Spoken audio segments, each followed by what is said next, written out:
And this is Gavel to Gavel, WCBW-TV's complete coverage of Richmond City Council. Good evening once again. I'm Dick Harmon. Welcome to our second meeting of the month of November. Today, November 25th, we are 3 days away from Thanksgiving. And also this year, we are 3 days away from the beginning of the Festival of Hanukkah. So to all of our Jewish friends out there, wish you a joyous Hanukkah season. And to everyone out there as well, a happy Thanksgiving time. Be thankful for what we have. Let's see, what do we have on the agenda tonight? We have got 15 items on the consent agenda, 2 appointments, and 10 items on the regular agenda for a total of 27 items. But, as is always the case, that will be changing. So let's take a look at the agenda and let you know what is and what isn't going to be heard tonight.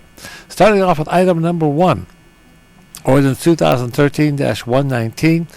And this establishes a special revenue fund from which may be made appropriations for affordable housing, education, and rapid transit purposes. That is being continued until January 13th. Item 2, Ordinance 2013-175. This is declaring surplus and directing the conveyance of 1722 Arlington Road from the city to McKinnon and Harris for $1.4 million for private investment. This one is also being continued till January 13th. Item 3, Ordinance 2013-211 transfers and appropriates funds of $394,855 from school planning construction project in the education category. And this is for the purpose of providing for installation of specific technology infrastructure and equipment in the new Martin Luther King Jr. Middle School. That stays on consent. Item 4, Ordinance 2013-214. And this is authorizing multi-family residential office, restaurant, retail uses. This is pertaining to the Stony Point Community Unit Plan. This one is going to be moved to the regular agenda. So it will not be on consent, it will be on regular agenda. So that one will be heard tonight as well. Now, item 5, Ordinance 2013-217. And this concerning relation of application for certain permits to the city's master plan. This one's being continued till January 13th. Item 6, Ordinance 2013-225. This is authorizing construction of a building at 700 East Main Street and the office use thereof for the purpose of use. What they want to do is they want to change the use from office to hotel of the location there at 700 East Main Street. That stays on the consent agenda. Item 7, Ordinance 2013-227. This is an acquisition by gift from Central Virginia Investments, Rockets Landing, of permanent and temporary easements on the properties of 4400 East Main Street, 4500 Old Main Street, and 4804 East Main Street for the construction of the Virginia Capitol Trail Project. That stays on consent.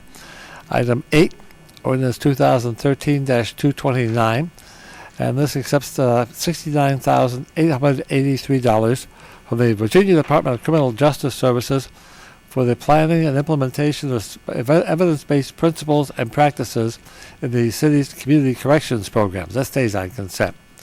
Item 9, Ordinance 2013-230, accepts $40,000 from VDOT for the purpose of funding the Floyd Avenue Bike Boulevard project. Item 10, that stays on consent. Item 10, 2013-231. This executes a standard project administration agreement between the city and VDOT for development and administration of the Floyd Avenue Bike Boulevard project. That stays on consent. Item 11, Ordinance 2013-232. This is concerning alternate forms of security for the purpose of reflecting amendments to the Virginia Code allowing acceptance of a cashier's check in lieu of a bid, performance, or payment bond. That stays on consent.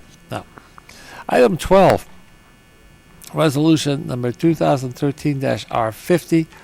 This is endorses for the City of Richmond legislative proposals set forth within the document of the 2014 City of Richmond legislative proposals. That's going to have an amendment to it, but it will be voted on tonight. Item 13, Resolution 2013-R251. That approves $1,550 for the 2nd District printing and mailing of the 2nd District Winter 2013 District Newsletter. That stays on consent. Item 14, unanimous approval on this one from all members of Council. Resolution 2013-R253. to encourage and support participation in the Love Lights program for this year, with the display lasting until January 1st. That stays on consent. Item 15, supporting city administration efforts to settle certain claims asserted by certain owners of real property along Princeton Creek. That is being continued till the next meeting, which will be on December 9th. So that's the items on consent. Now, appointments and reappointments. We have two. Item 16, Resolution 2013-R226, appoints Nathan Hughes, member of the Commission of Architectural Review. That's being continued till January 13th. Item 17, Resolution 2013-R229, appoints David Long, member of the Community Criminal Justice Board. That stays on the agenda for tonight. And remember, to be appointed, you must be here. To be reappointed, you do not need to be here on the night of that vote. Now, on to the regular agenda. Item 18, Ordinance 2013-161. This concerns disposition of funds from the sale of real estate and certain insurance proceeds for the purpose of providing that real estate tax revenues from former school properties that the city has sold be set aside for the operations of the school board of the city of Richmond. That will stay on the regular agenda. Item 19, Ordinance 2013-180. This is setting aside the fund of money to fund improvements, enhancements, and upgrades to the Department of Parks, Recreation, and Community Facilities properties. That will be amended and continued until December 9th. Item 20, authorizing special use at 1110 Grove Avenue for permitting up to 7 multifamily dwelling units. That's being continued all the way to January 27th. Now, the next three papers, we'll be calling the Diamond Papers. Ordinances 2013-221, 222, and 223. This is concerning the city taking possession of the property from Richmond Metropolitan Authority and leasing it back.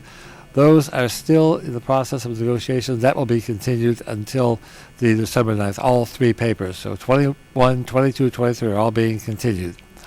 Now, 24, Ordinance 2013-224. This one, a lot of reading, a lot of verbiage there, but basically what it's doing is accelerating money for the purpose of accelerating funding for necessary street and sidewalk paving projects.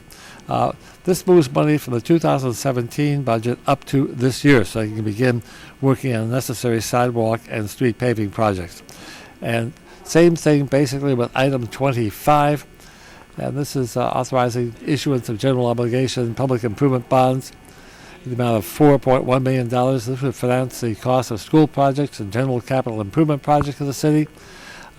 This is the same thing, and both these papers are going to be moved to the consent agenda for tonight. So those two papers will be on consent. Item 26.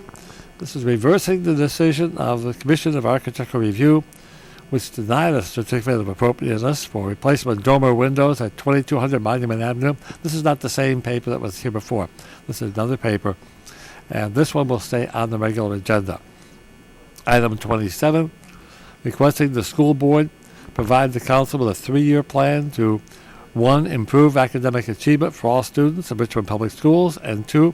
Inform the council concerning the anticipated operating and capital costs to carry out that plan. That's been continued until the 27th of January. So, what do we got now? We started out with 27 items. 15 on the consent agenda. Well, 4 are continued. 1's being moved to regular. 2 are coming over from regular, so that puts us down to 12 papers there. Appointments. We had 2, 1's continued, we're down to 1 paper there. Regular agenda, we had 10 papers, 5 are continued. 1 will be amended and continued. 2 are being moved to the consent agenda, and 1 is being moved from consent. So we basically have 3 papers on the regular agenda tonight. And that means from the 27 papers we did have, we are now down to 16 papers. Okay, now, on the citizens' comment period, we have 5 speakers tonight speaking on retirement benefits, jobs for Richmond citizens, economic development and jobs, 1 on the history of Shockoe Bottom, 1 to speak on revitalization of the ballpark. So 5 speakers on consent agenda tonight on the citizens comment period. As for the awards and presentations, we just got this one in, so we'll run down here. We have 1 for Richmond Pancreatic Cancer Awareness Month, 1 for Joint Recognition Award to Officer Latasha Lewis and to Officer Ronaldo Perez from the Richmond Police Department for helping make our community an even safer place to live. Then we'll have one on Richmond AIDS Awareness Day, the Renewal Projects, to recognize the organization for its ongoing dedication to the community, and one paper, Richmond Transgender Day of Remembrance, and that one was actually presented on November 20th at a community event. So that is what we're looking at tonight. How long will it take? We don't know. We won't find out till we get started, until we reach the end of tonight's agenda. So we're looking forward to tonight's Richmond City Council meeting. We'll be starting in just a couple of minutes. I'm Dick Harmon. Stay tuned.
Thanks for that. I'm going to get you that.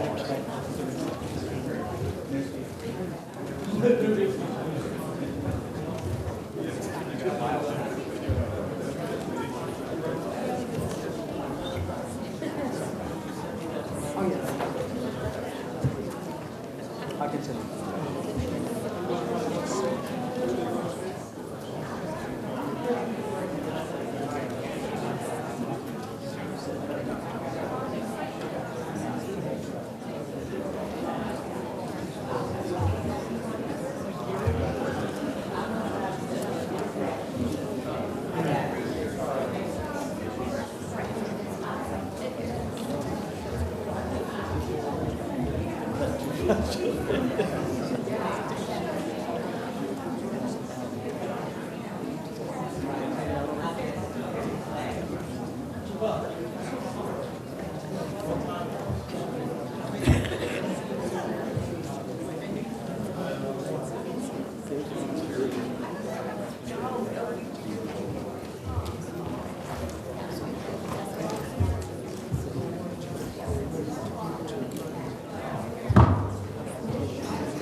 Good evening, ladies and gentlemen. It's just after 6 o'clock, about 6:02. We have a semi-heavy schedule tonight, so I wanted to go ahead and get this meeting started on time. Call this meeting to order. And at this point, we will stand for the invocation to be given by the Reverend Ruth B. Crowell, who is the pastor at 10th Street Baptist Church on Fairmont Avenue. Almighty God, we come to offer a word of praise and thanks to you for your goodness and for your mercy. As we come to promote the well-being of the people of Richmond, bless the process as well as the product. Give us a blessing, Almighty God, that will help our actions and our words so that we will be able to listen and adhere to each other. And by doing so, we can walk hand in hand to face the future. Continue to give us the wisdom and the courage that we need. We ask this in your precious name, and we give you thanks. Amen. Amen. If all will remain standing for the Pledge of Allegiance. I pledge allegiance to the flag of the United States of America and to the republic for which it stands, one nation, under God, indivisible, with liberty and justice for all. Thank you. Please be seated. Madam Clerk, would you please read the appointments and reappointments on tonight's agenda? Yes, the appointments and reappointments for consideration this evening Excuse me, Mr. President. Yes. May I read the chamber evacuation? Yes, since we have so many people here, it'd be good to make sure they know how to get out in case of an emergency. Chamber evacuation announcement. Upon activation of the emergency alarm systems, all persons should immediately exit the building. Please use the exit to the left or right front of the council chamber or the east or west stairway outside the rear doors of the chamber. Do not use elevators or escalators. After exiting the building, proceed to the assembly area located in the parking lot bordered by Clay 8th and 9th Streets. Citizens and employees shall assist visually and hearing impaired visitors with exiting the building. Citizen speakers guidelines. Citizen wishing to speak during public hearing and/or citizen comment period generally have 3 minutes to speak. Person appearing before council are not allowed to campaign for public office, promote private business venture, use language of a personal nature which insults or demean any person, include comments directly at public official or staff members that are not related to their official duties. Address all questioning staff members directly. All questions are to be directed to the President of the Council. Failure to adhere to the guidelines may result in speakers forfeiting any remaining time and future disciplinary action as necessary, which could include barring from attending a future meeting of Richmond City Council meeting for a period of 6 months. Mr. President, for the record, all members of council are in attendance this evening. Thank you very much. Would you please read the appointments and reappointments into the record, Madam Clerk? Yes, appointments for consideration this evening are item number 16, which will be continued to January the 13th, and moving on will be item number 17, resolution number 2013-R229. And when I call your name, if you will please stand, to appoint David Long as a member of the Community Criminal Justice Board, member at large for a term terminating November 11th, 2015.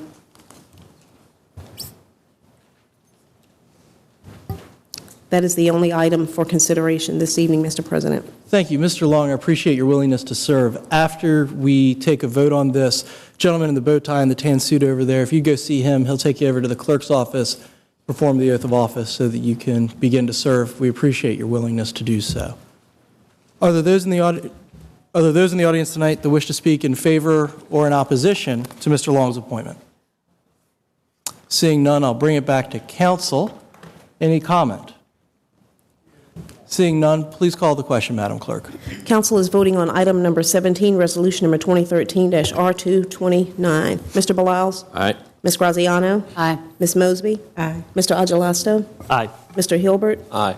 Ms. Trammell? Aye. Ms. Newbill? Aye. Vice President Robertson? Aye. President Samuels? Aye. That paper has been adopted.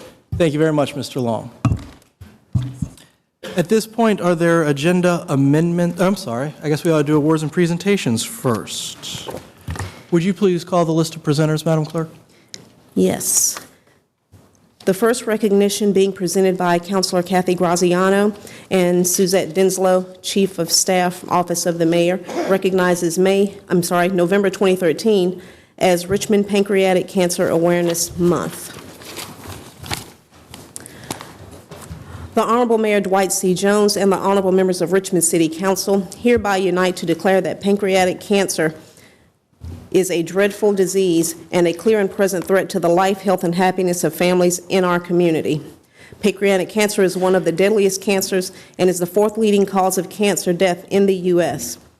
It is also the only major cancer with a 5-year survival rate in the single digits at just 6%.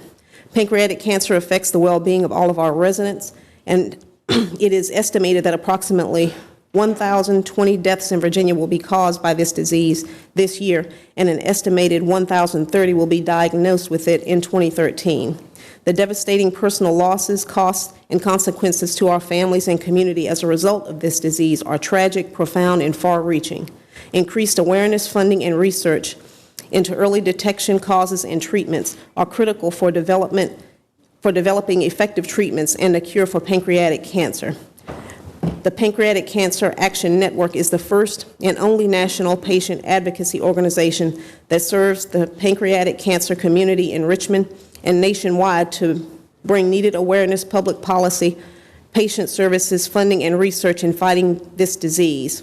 In order to increase public awareness and support families, the medical community, and organizations in helping to fight, prevent, and cure this disease, Richmond City Council and Mayor Dwight C. Jones hereby jointly and officially proclaim the month of November 2013 as Richmond Pancreatic Cancer Awareness Month and encourages future research into early detection, causes, effective treatments, and a cure for pancreatic cancer. I want to welcome you here tonight. I know we're missing somebody who's been here for the last 5 years, and we'll miss her very much, not as much as you, but we'll miss her. It's just an evidence of what a terrible disease this is. And we are very happy and very honored to proclaim this Pancreatic Cancer Awareness Month. And I know that each and every one of you does so much work towards helping to prevent this disease. And the more awareness people have, the sooner we'll be able to put an end to the deaths that have been caused by this disease. So I just want to thank you all very much for being here tonight. Thank you. On behalf of Mayor Jones, I echo Councilwoman Graziano's remarks. And it's a very alarming disease, and it's also we have an alarming rate of African American deaths as well. I appreciate, and the mayor appreciates, you all bringing every year this awareness in front of us again, and thank you very much for your efforts. Thank you, Suzette. Knowledge is power. But in order to have knowledge, you have to have awareness that there is something you need to know. I want to thank you all for bringing this again this year to the attention of the citizens of Richmond to continuously encourage residents to know more about pancreatic cancer, how to spot it, and what treatment options are to ensure that we have a success rate that goes up and a mortality rate that goes down. Thank you again for your continuing work. Councilwoman Graziano, Mayor's Assistant Mrs. Dundley, and our Council Chair, Mr. Samuels. On behalf of the Richmond affiliate, we would like to thank Richmond, the city of Richmond, for this proclamation declaring November as Pancreatic Cancer Month. As you heard the clerk saying, she gave all of the statistics about pancreatic cancer, and those statistics have not changed in the last 30 years, the death rate. So that's what we're here to bring awareness in the city of Richmond, and we are thankful for the city for all the help that they give us whenever we ask, especially Mrs. Graziano. All we have to do is pick up the phone and call her, and she'll do something to help us out. So we really appreciate it, and we'd like to get more and more support by getting us out there in the mainstream. So if anyone knows of any times that we can come and talk and present anything, please let us know. So we would like to thank you again for this, and we really appreciate it. Thank you. We appreciate everything you do.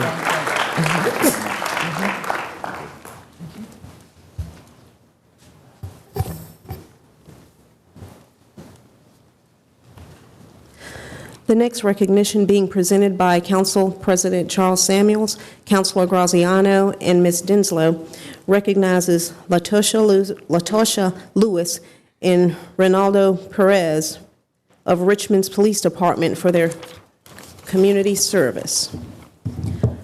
The Honorable Mayor Dwight C. Jones and the Honorable members of Richmond City Council hereby unite to recognize, honor, and celebrate police officers Latosha Lewis and Ronaldo Perez of Richmond's Police Department for their services to our community. On November the 1st, 2013, Officers Perez and Lewis were awarded a 2013 Retail Merchants Association's Bronze Valor Award at the Retail Merchant Association's 24th Annual Valor Awards and Ceremony. The two officers were recognized for their courage in handling a chaotic situation in Richmond's Shockoe Bottom neighborhood in which a man was firing a gun in a crowded area. Richmond City Council and Mayor Dwight C. Jones hereby recognize, honor, and celebrate Officers Lewis and Perez for their community service and thanks them for helping to make Richmond an even safer and better place. Thank you, Madam Clerk. I want to welcome you here today and just to tell you how proud I am and the entire city is that you were chosen for the Retail Merchants Association Bronze Valor Award. I was at that ceremony and I was very impressed that we, the city of Richmond, were even represented, though I know that all of our police officers are out there every day putting their lives on the line and doing what it takes to make us safe.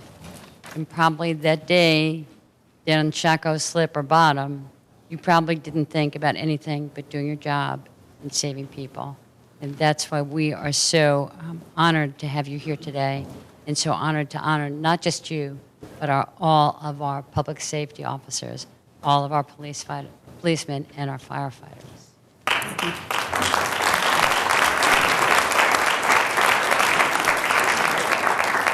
Officer Lewis, Officer Perez, on behalf of Mayor Jones, thank you not just for what you did to win the award, but what you do every day and what you have several colleagues who are here supporting you. And everyone appreciates the heroism of police officers every day. Thank you. Well, there's nothing quite like getting an award for getting an award, is there? Some folks sometimes make fun of us for doing this, but I think it's incredibly important to highlight the heroism, the willingness to put your life on the line to honor your oath of protecting and serving. And I can't thank you enough. I'm so proud to highlight this great example of exactly what's right with our city and with our city's police department. Thank you very much for your willingness to serve. Thank you. Thank you. We appreciate it. That's it. Thank you. Okay. We appreciate it. Thank you so much. Thank you very much. Thank you very much. Thank you for all you do. Thank you.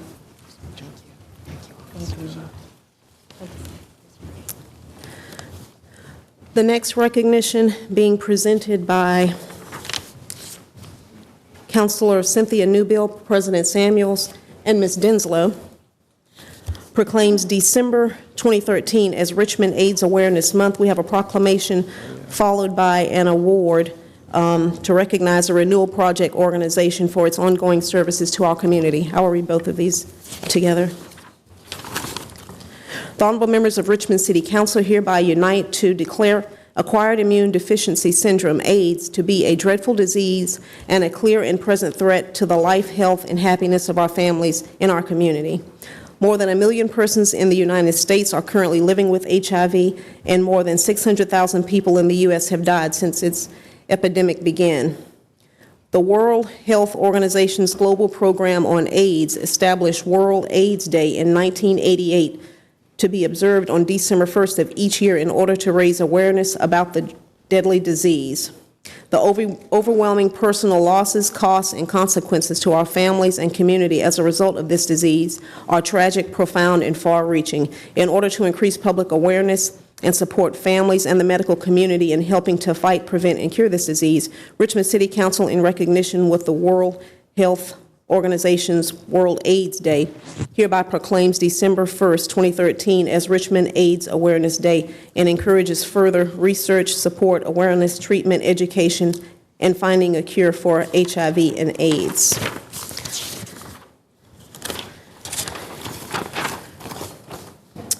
The honorable members of Richmond City Council hereby unite to recognize, honor, and celebrate the Renewal Project organization for its many years of ongoing service to our community.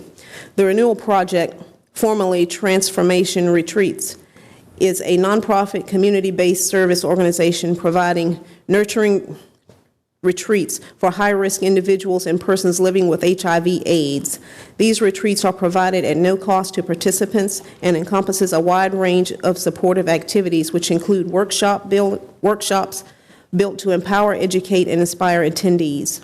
Headquartered at 800 South Cathedral Place, the Renewal Project has been described as a tiny organization with a big heart and one that truly makes positive differences in the lives of individuals and families. The Renewal Project has served nearly 2,000 retreat attendees, both male and female, in programs held in Richmond, Hampton Roads, and Lynchburg.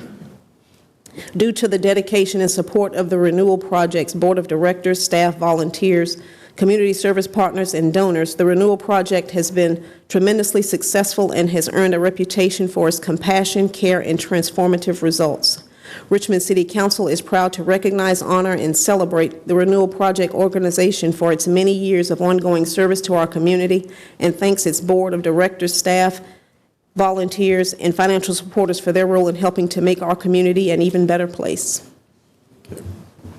Thank you, Madam Clerk.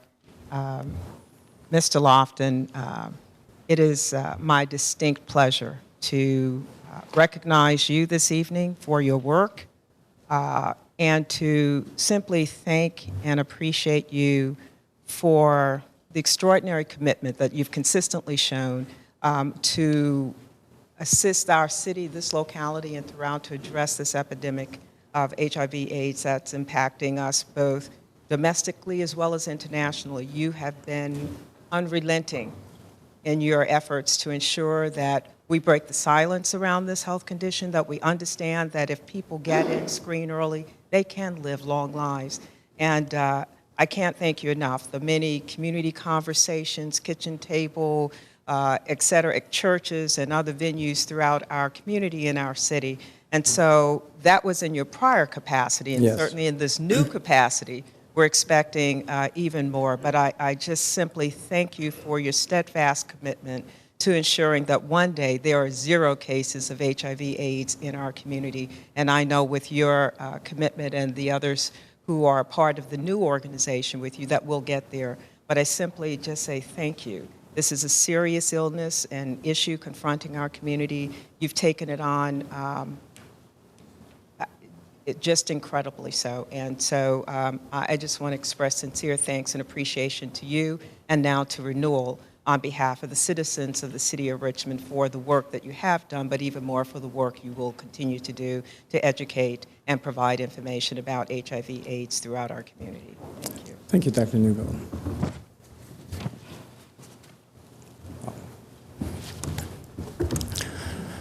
President Samuels, Vice President Robertson, I'm Rodney Lofton, the new Executive Director of the Renewal Project, And that really sounds good in saying that for the very first time publicly. Dr. Newbill, it's always been a pleasure working with you. And based on what we know about HIV/AIDS today, November 25th, 2013, no one ever has to test positive again. But unfortunately, we know that every 9.5 minutes someone tests positive for HIV disease. For the last 24 years, going into its 25th year, TRP has been there for persons who are living with HIV disease and are at risk for HIV disease by providing a safe, nurturing environment for individuals to learn how to live with HIV, but also to live beyond the disease, the diagnosis. We hope that you will join us. Many of you received the AIDS ribbon for AIDS awareness, and we hope that you will join us this Saturday. The theme this year is Countdown to Zero, and we're counting down to a community free of HIV disease. And if your life has not been impacted by HIV disease, or you don't know anyone who's living with HIV, once again, please allow me to introduce myself. My name is Rodney. I've been living with HIV 20 years this December, and we still need your help. And thank you for this recognition. Thank you, Dr. Newbill.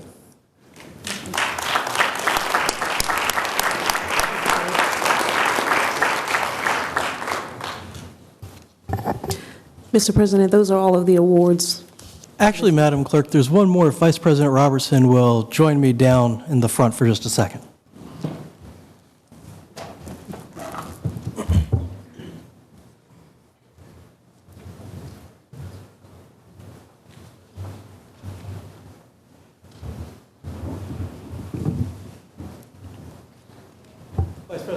Vice President Robertson doesn't know anything about what's going to happen, but I couldn't let the occasion pass of 10 years with the City of Richmond on the Richmond City Council without a acknowledgement to the countless hours of time, effort, and devotion she's put into it, to the countless hours her family has had to do without her for the betterment of our city.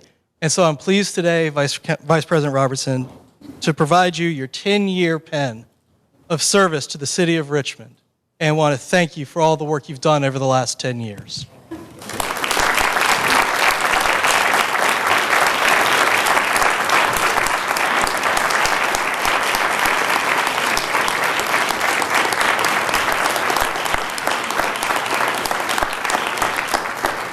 Thank you very much. This is quite a realize that we got 10-year pin for service on the City Council. I think I'm probably the first person that's ever been awarded this. It's been a pleasure. It's an honorable experience to serve as an elected official. It's nothing that I ever thought that I would ever do. My intention is to do the best job I can to represent the constituents of the 6th District, the City of Richmond, and I'm honored to have this privilege. Thank you.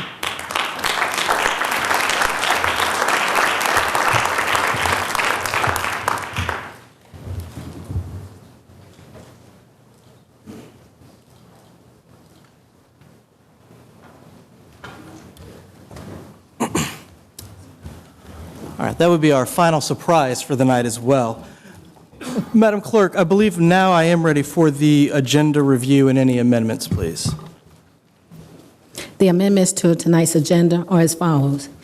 Item 1, ordinance number 2013-119 will be continued to January 13, 2014 council meeting.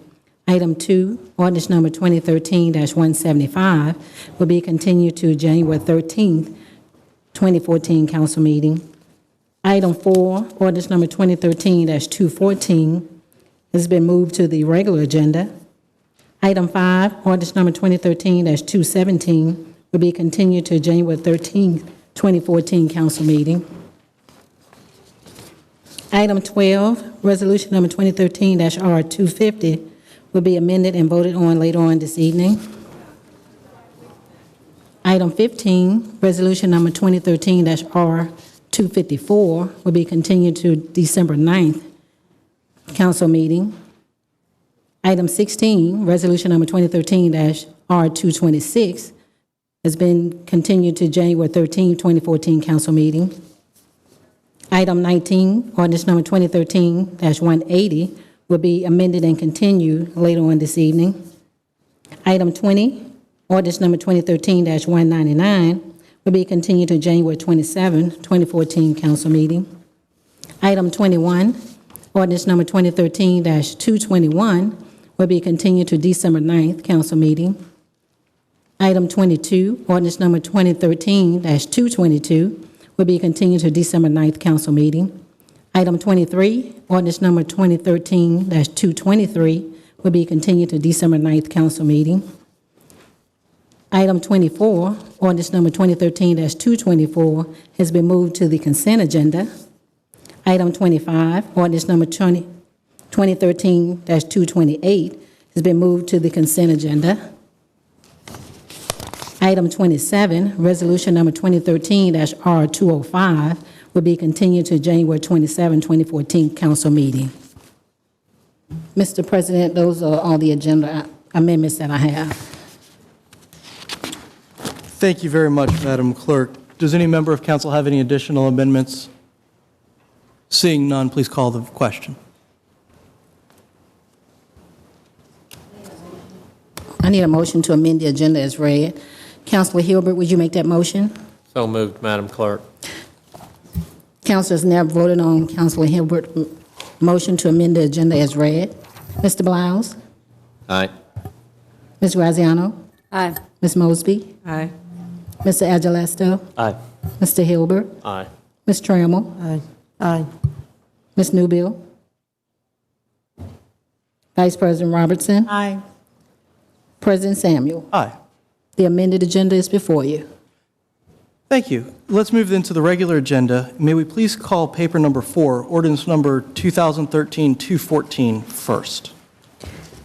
Yes, item number 4 is ordinance number 2013-214 to amend ordinance number 75-309-302 pertaining to the Stony Point Community Unit Plan for the purpose of authorizing multifamily residential, office, restaurant, and retail uses in Northern Map Section L, amending the 2009 Development Plan and the 2009 Development Summary, and amending the development standards and conditions.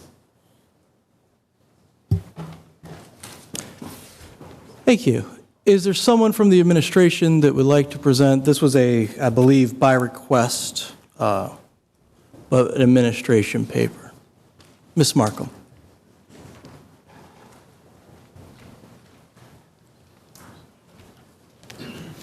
Good evening. I'm Lori Markham with the Department of Planning and Development Review. The ordinance before you would amend an existing community unit plan for the Stony Point Community Unit Plan. The affected parcel is map section L, which is currently a vacant property that is authorized for development as office use. The applicant has requested a change to allow for a multifamily use of that property with up to 282 dwelling units and accessory parking to serve the dwelling units. The ability to do office would be retained in the ordinance, but it is an either-or situation. So if they do office, they can't do the multifamily, and if they do the multifamily, they can't go back and do the office. So I'd be happy to answer any more specific questions about the provisions of the ordinance, but that's basically it. The Planning Commission did recommend approval of the proposed changes. Thank you, Ms. Markham. What I'd recommend we do, with council's acquiescence, is call those in favor, call those opposed, call those in favor, and then if there's any questions, we'll have heard from everybody before we start asking questions. I see heads nodding in the affirmative. All right. Thank you, Ms. Markham. Are there those here tonight that wish to speak in opposition to the proposed paper? If you would please come on down, form a line.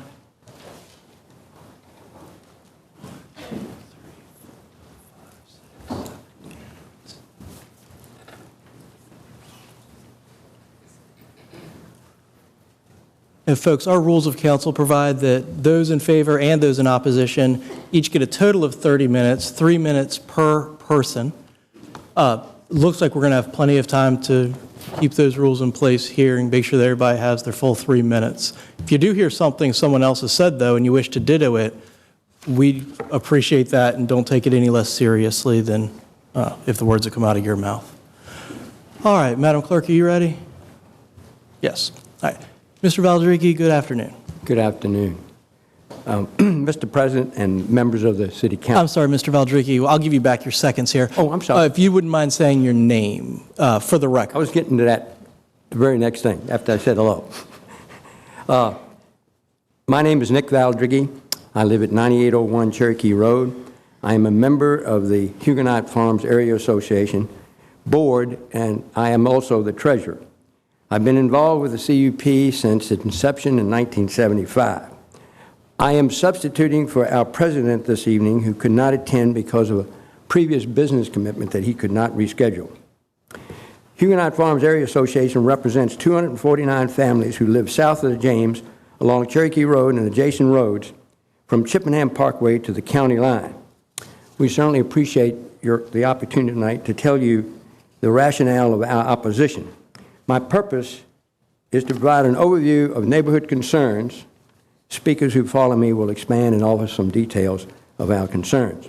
Now, the first reason we oppose the amendment is the amount and the density of the development. The density is particularly disturbing when compared to the multifamily project that exists today within the same land parcel L, known as Southern L. The amendment asks for a 40% increase in the density for Northern L versus Southern L. This comparison raises several questions. Why is Northern L treated differently by city planners? Secondly, why would City Council condone the city allowing different neighborhood protections for different parts of the same land parcel? The neighborhood considers this inequity grossly discriminatory and unfair. Second, any reasonable interpretation of the city master plan and the current CUP does not support this amendment. In fact, we believe any cost-benefit analysis favors office development, which the current CUP specifies. Again, questions arise.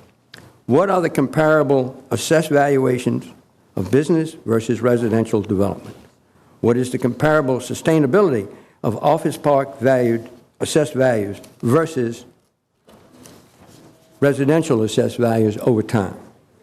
Third, the neighborhood also believes there will be resulting negative impacts from the adoption of the proposed amendment. For example, what is the impact on Chippenham Parkway and Huguenot Road? Will the traffic generated by 282 apartment units require widening of Chippenham north and south, where it joins Stony Point Parkway, and south of the shopping mall, north and south of the shopping mall? We believe there should be a Virginia Department of Transportation traffic study, and we have heard of none. And then we also wonder whether the city water and sewer systems, along with the public school system, have the capacity to support this much residential development south of the James. Fourth, we believe there will be severe environmental impacts sensitive to this sensitive area. Mr. Valdrigi, I'm happy to let you summarize, but your 3 minutes are up. Okay. I'll end very quickly. Finally, there is agreement with Taubman Company, the current owner. That will come up later, and somebody else will address that. We believe the agreement is valid. We have over 200 signatures on a petition supporting office. It also says we would support multifamily if we had the same conditions of Southern L. In closing, I would like to say that the neighborhood has been accused of being anti-development. We sincerely believe that statement to be false. The records show differently, and we feel that such statements are an attack and affront to the integrity and professionalism of the neighborhood. Thank you. Thank you, Mr. Valdrigi. Next speaker, please. Good evening, Mr. President, members of council, and Madam Clerk. My name is Gene Winter, and I'm a resident at 4400 Saratoga Road and also a representative of the Saratoga Area Neighborhood Association. Two major reasons the surrounding neighborhoods oppose this amendment. As you've heard, the amount of density of development and the lack of buffers for our neighborhoods. Simply, the proposed protections for existing homeowners are insufficient and inequitable when compared with the existing requirements already in force in Parcel L. The proposed development significantly exceeds the square footage of allowable development as dictated by the CUP currently. The ordinance says a developer can build only 200,000 square feet of office space and 20,000 square feet of retail and commercial. The 282 apartment units represent over 370,000 square feet of structures, which is 150,000 square feet more than what is permitted currently. This is a 68% increase in square footage of development allowed on this site. This dramatic increase of square footage is coupled with a significant increase in density of development. The proposed density of residential development in Northern L is 10.5 units per acre, and that significantly exceeds both the average density of residential development already in place on Southern L at 5.5 units per acre, and the density of the most comparable multifamily developments in Southern L, known as Creek's Edge Apartments, 7.75 units per acre. Indeed, the proposed complex, 282 units on 27 acres, is a 40% increase in residential units on a parcel that is just 4% larger than Creek's Edge Apartments. You were provided a list of other multifamily complexes that exist in the Huguenot Planning District. All have less density than the proposed project for Northern L. These include Stony Point Apartments with 250 units at a density of 6.5, The Bluffs at 8.33, among others, Southampton Hills at 7 units per acre. Additionally, the neighbors affected by the proposed amendment quite rightly expect to be treated in the same equitable fashion and to enjoy the same protections as have neighbors adjacent to past Stony Point developments. The existing residential development on Southern L requires a 250-foot undisturbed and natural buffer from attached and multifamily developments. As a result, adjoining property owners of Southern L residential developments have the protection of a 250 feet or more buffer between their low-density housing and the medium-density Stony Point housing. The proposed multifamily development for Northern L, however, offers a variable buffer from only 100 to 180 feet, virtually the same as that specified in the CUP for Office Park development. This is manifestly unjustified. For these and many other reasons, we request that you reject the paper and send a message to the applicant that he should resubmit a plan that is more reasonable for this property and its proximity to existing neighborhoods. Thank you very much for your attention. Thank you, sir. Yes, ma'am. I'm Elaine McCracken, and I live and own the home at 4401 Saratoga Road. The proposed development of 282 apartments is literally in my backyard. We as a community have listened to and tried to work with the wood developers and our city representative about our concerns. I would like at this time to express just a few of our concerns. Huguenot Road and Bridge, plus the Parham-Chippenham Highway, are really bumper to bumper most of the time. The added traffic from 500-plus residents, visitors, moving vans will generate more traffic 24 hours a day, 7 days a week. The Stony Point Fashion Park already generates noise, especially at night with the noise coming from vehicles and loud music. I'm not sure why, but it seems to start around 1 a.m. and about 2 to 3 a.m. Perhaps the apartments in Southern L section contribute. The proposed complex will have a higher density than the existing apartment complex, so we can expect added noise. There will also be noise from a pool and people going to and from exercise locations and other facilities in the complex as they're proposing. We have no assurance that it will be adults only since it is located very near 2 college campuses and will be more than single bedrooms, which may include unsupervised teens. People already drop off children and their teens to cross our property to get to the mall. The developers has stated that the lights will be low impact. Low impact lights on from dusk to dawn can still be seen from our homes and streets, and this is not acceptable. When the Stony Point Fashion Park was built, we were told the drainage pond would take care of any runoff water. Since the mall was built, the drainage pond is mostly empty. But we have high water in our backyard and crawl spaces. We now have ponds in the backyard. More high-density development, which is elevated from our homes, will cause more drainage problems. Any construction is completed, no one in the city will accept responsibility for runoff problems. In conclusion, we do not want the city to simply accept this development because it is available now. The highest and best use of this land is not more high-density apartments, but office buildings, which would provide more potential jobs to the city. I would encourage the members of City Council to look at our neighborhood before making a decision. Drive down Cherokee Road, Saratoga Road before you decide. Responsible development is imperative for this last existing property of this type in the city of Richmond. Please vote no to this high-density development. Thank you. Thank you. Yes, ma'am. Good evening. My name is Jill Mountcastle. I live at 9319 Cherokee Road, and I'm here to discuss the alleged support of the proposed apartment complex development by the unorthodox group called Cherokee Area Neighbors, or CAN, C-A-N. The previously mentioned online and paper petitions opposing the apartment complex have been signed by more than 200 Cherokee Road area property owners. 5 official neighborhood associations also oppose this development proposal. At the recent Planning Commission meeting, John Girardi presented himself as the spokesperson of CAN and pledged support for this apartment complex proposal. CAN is representing itself as a traditional neighborhood organization when in fact it is a stalking horse.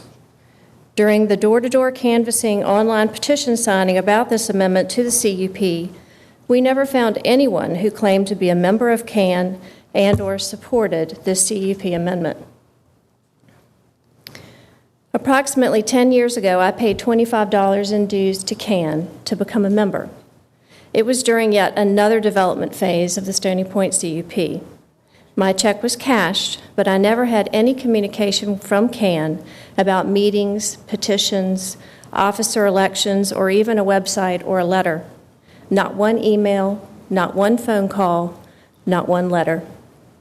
For this recent development phase about the apartment complex, I again have not heard anything from CAN. In fact, I assume they were a defunct group. Ms. Graziano, they are not even listed on your 4th District newsletter, even though 23 other civic groups are listed there. Mr. Girardi stated in the Richmond Times-Dispatch on November 11th that CAN doesn't publicize their meetings nor follow a regular schedule. This is true. They are nothing like the traditional neighborhood organizations around Stony Point that have public meetings, minutes to those meetings, elected officers, websites, and newsletters, and all the hallmarks of an inclusive, effective, transparent organization.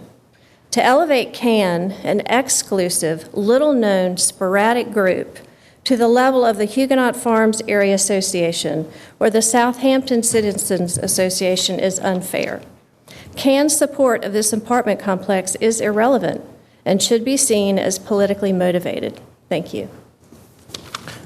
Thank you. Next speaker, please. Good evening, President Samuels, Vice President Robinson, and council members. My name is Charles Miffleton. I live at 9831 Cherokee Road, which borders the northern Section L property. I have been to every one of the meetings between the Wood Partners and the concerned neighbors. I do think they have made concessions, but in my mind, not nearly enough. I have stated my position at almost every meeting, which is I would prefer this parcel remain zoned commercial, but I would support the proposal if it is treated the same as the Southern L parcel, specifically a 250-foot undisturbed buffer and no more than 202 units. The applicant states that they have offered a 180-foot buffer. It is actually a variable buffer from 180 to 100 feet. In fact, my property borders this property, and I would only have a 100-foot buffer. The applicant also suggests they are limiting access to the mall side of the development. This is already a requirement for the entire 527-acre tract.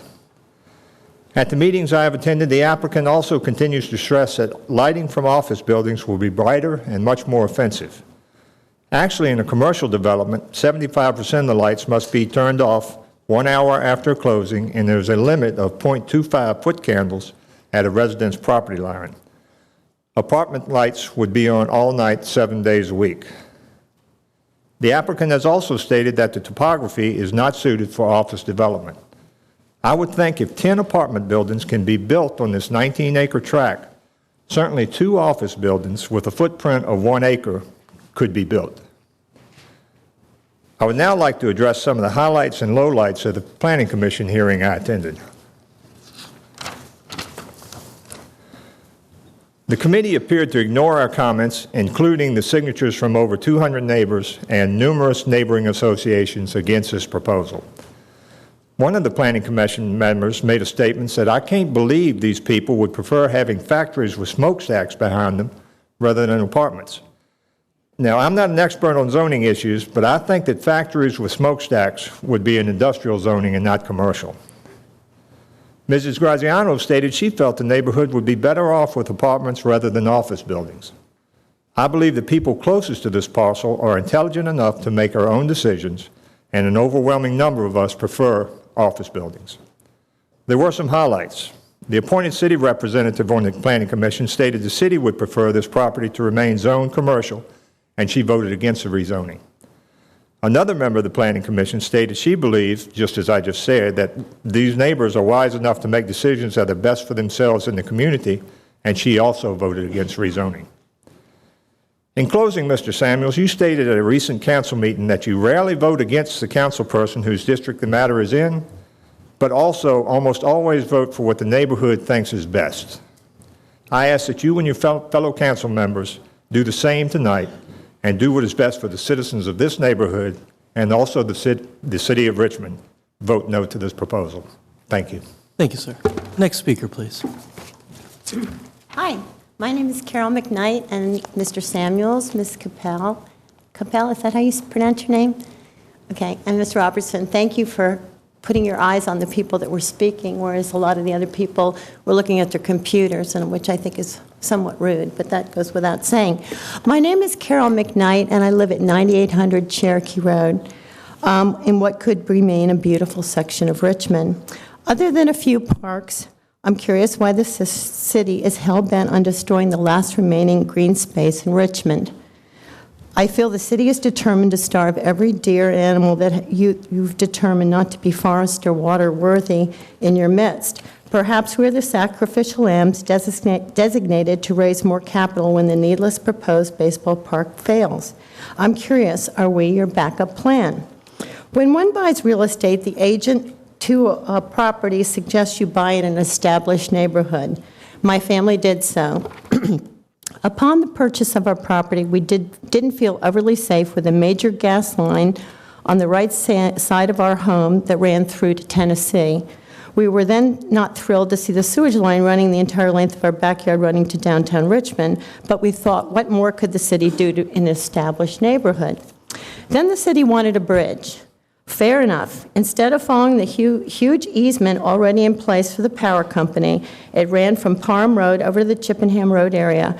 The city decided to really make the Willie Bridge more expensive and unsightly, though pretty much through eminent domain. They designed a bridge that traversed the river diagonally, and in doing so, the city guaranteed more needless costs and insults to the river. At one point, we wanted to put an addition on our house, and we were told we weren't allowed to have an addition because we lived too close to the river, and there was too much roof, and therefore it would infringe on the environment. They cited Save the Bay, Chesapeake Bay Foundation, all the environmental issues. But then the city promptly proceeded to build Stony Point Fashion Park a stone's throw away with its buildings, huge roofs, and huge parking lots. So now we have horrendous drainage and erosion issues in our neighborhood.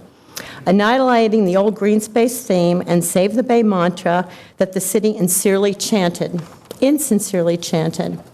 Perhaps I'm being terribly unkind, but the city does seem to love green, and the Northern L is all about green.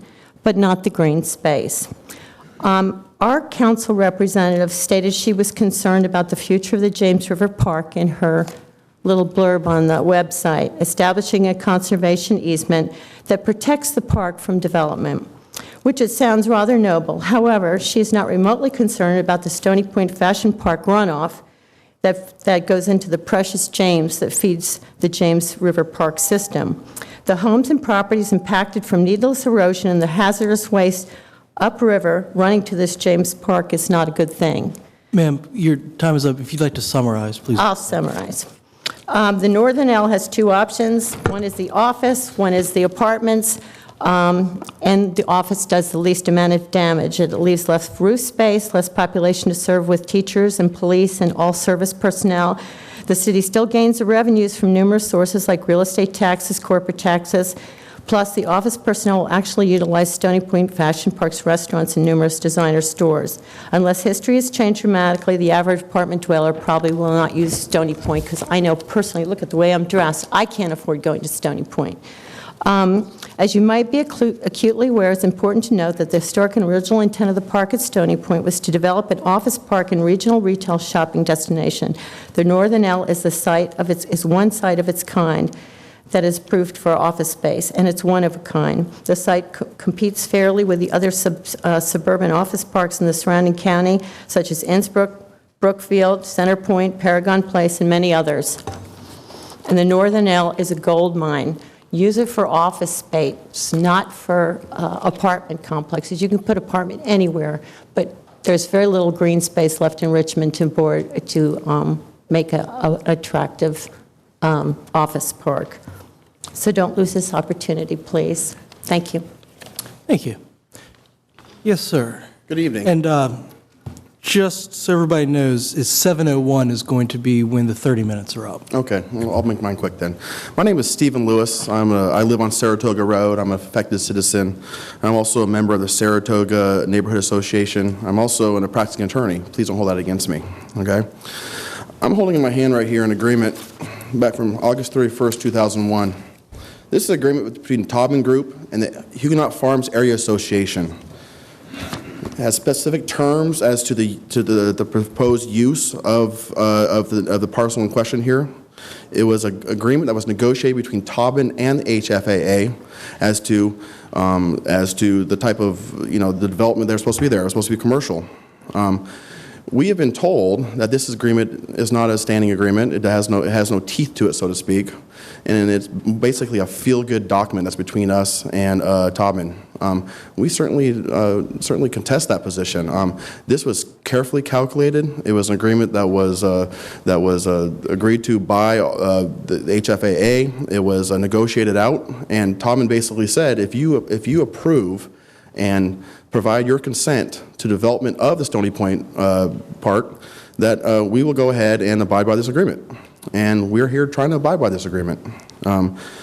Black's Law Dictionary defines an agreement as a concord of understanding and intention between two or more parties with respect to the effect upon their relative rights and duties of certain past or future facts or performances. We're just asking you guys, I know that we're here for the legislative purpose here, to decide whether, utilitarian or not wise, whether this is good for the city and this is good for all of us. But we're asking you to stand by us in principle. We negotiated out an agreement with them, and we're asking that the city back its citizens, back us, and not let a developer come in. I mean, we have no problem with development. There's been a lot of allegation that we don't want development. We do want development. We want what's negotiated, which is to have office space behind there. It's hard, being an attorney on this and also trying to be involved with my good colleagues and neighbors. It's hard to see the anguish and the frustration of them, because they thought this was all sorted out. We thought we had an agreement. We thought we're going to go forward here today and be here to approve that we're going to have a commercial set up there.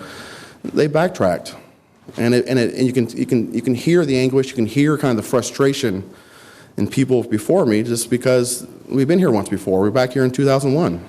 And this city council, approved that because we were here to consent to it. Now they're trying to turn their back on us. We don't want you to turn your back on us. We're asking you to stick by us.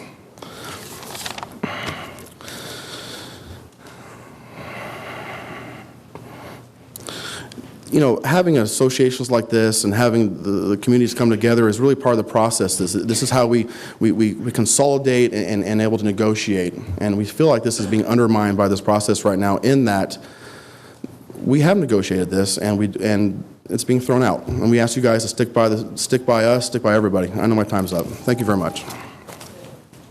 Thank you, sir. Yes, sir. Good evening. Good evening. Good evening, Mr. President and members of the City Council. My name is Harry Simmons, and for the past 18 years, my wife, Carrie, and I have lived at 4430 Saratoga Road. While my neighbors and our community are in support of growth and investment within the boundaries of the city, we also believe that both prudence and concern for the environment should also be important and critical guiding principles during the planning and review process. In that spirit, I am here to raise questions and concerns about the effects of the intense development being proposed for a very special and environmentally sensitive parcel of land in the Stony Point development. One of the concerns of our community is not only would this project impact our portion of the James River, but then by extension produce additional challenges for the greater Chesapeake Bay system. I call to your attention the fact that the James River is within approximately 500 feet of the proposed project. A section of this site extends to the shores of the James River. There are at least 2 long existing streams that flow through the site and then pass homes on both sides of Cherokee Road before reaching the river. The intensive development of this 20-acre site with 10 buildings will necessitate extensive clearing of trees and regrading of property. Soil erosion and water runoff will likely be major results and will create challenges that could both be immediate and long-term in their effects. There have been reports from a number of homeowners along Saratoga Road that their homes are experiencing water pounding in the crawl spaces. These conditions only began after the mall and the parking lots were constructed 10 years ago. We fear that with all of the additional development associated with the proposed apartments, that these types of problems will be exacerbated. Additionally, we are concerned that the river will be negatively impacted by the extensive parking area for the proposed apartment project. It's estimated that an additional 400 to 500 cars will use the parking area every day of the week. The proposed development is in an area of natural drainage to the James. During the heavy rainfall or hurricane conditions, the proposed holding ponds may be unable to hold the volume of rain generated. The proposed holding ponds, therefore, would be taxed to overcome and hold the volume of water generated, which would then overflow into the James River, causing major pollution from possible sources such as oil and fuel leaks from the many parked cars. The proposed building process has holding ponds, which may be near a great many backyards and will become a potential breeding ground for mosquitoes and other animals, causing a health risk to the families in the surrounding homes. Additionally, these types of ponds have been known to deteriorate and become nothing more than mud holes and weed patches over time. The developer, Wood Partners, acknowledges that they will not be long-term owners of the development. Therefore, there is no guarantee that any future new owners will devote the time and money for the upkeep of these areas. Finally, it should be noted that the existing development is called the Park at Stony Point.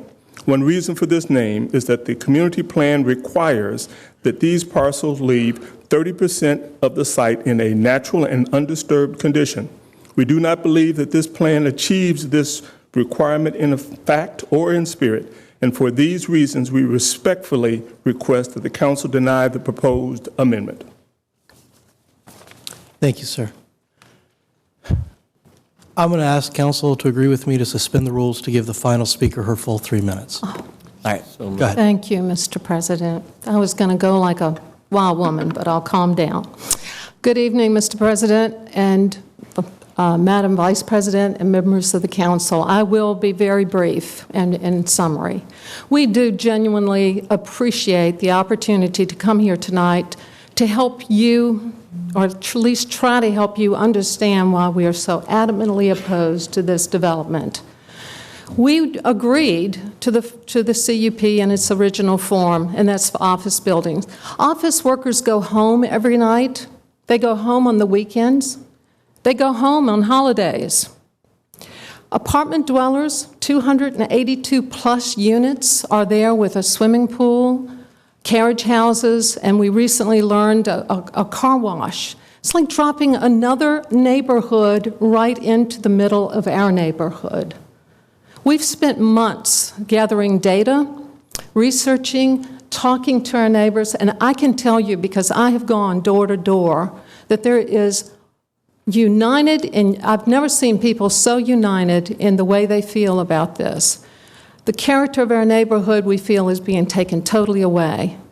So you need to understand it is united. I'd like to say this too. I know, and we all have heard, that you typically vote with the council person of the district. And with all due respect, Mrs. Graziano is for this development. Why is the hard part for us to understand? We've been told that she knows best for us and that this is a really good deal we're getting. It's better than we could get with the office buildings. But how can that comparison be made when there's not another proposal even on the table? So we ask you, and I'm cutting out a lot of my little talk, we just ask you to please look at the information we have shared with you before and realize that it is based on concrete data, both qualitative and quantitative. And do what is right for Richmond. Do what is right for this parcel of land that we all agreed on. All we're asking is to be treated with respect and with fairness and equity. We're not against everything, we just want to be treated fairly. I did not state my name. I'm sure I'm remiss here. You're going to get me, weren't you? I'm Dr. Vicki Wilson, and I live at 9840 Cherokee Road. And believe me, your decision will have an impact on the daily lives of all of us in this neighborhood. And I don't think you realize what an impact it will have on our attitude toward the great city we live in and the council people who represent us. Thank you very much. Thank you. Those wishing to speak in favor, would you please form a line?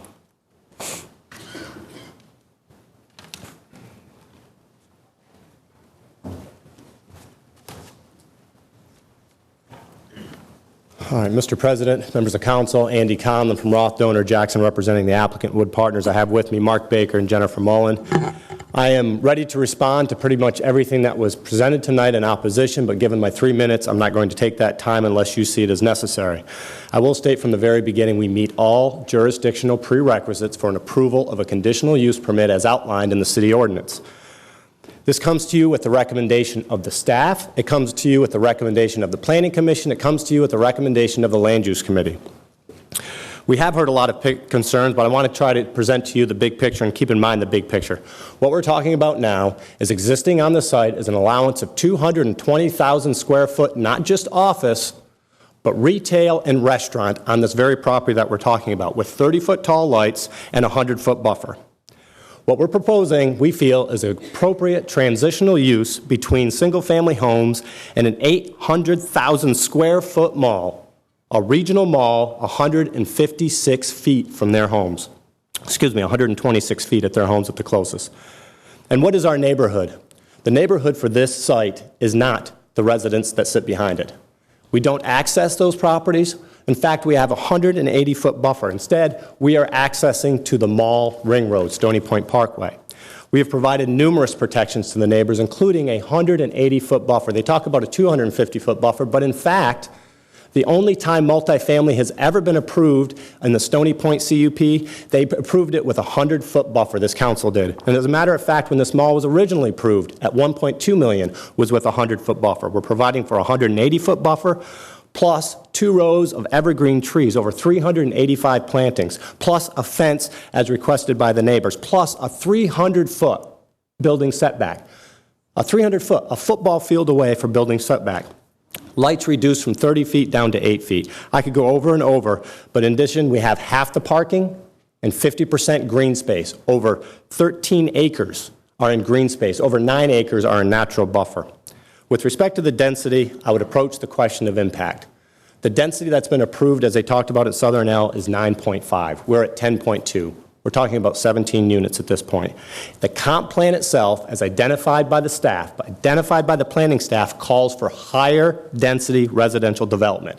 In your comp plan, in your code, 10.2 units an acre is a medium density single family. We're proposing density equivalent to a medium density single family. And then in conclusion, let's all be clear. When we're talking about economic development, we're talking about supporting the mall. We're keeping a regional mall viable. We're talking about a $40 million investment that benefited, the mall benefited from Creek's Edge because office workers tend to go there during the day, but not at nighttime or the weekend. And in fact, we're talking about jobs at the mall. The CUP is over 40 years old. It's been amended 20 times since 1974, 10 of which have been since 2000. With that, I would ask you to follow the recommendation of the Planning Commission, your staff, and the Land Use Committee and approve this case. Thank you. Thank you. Next speaker, please.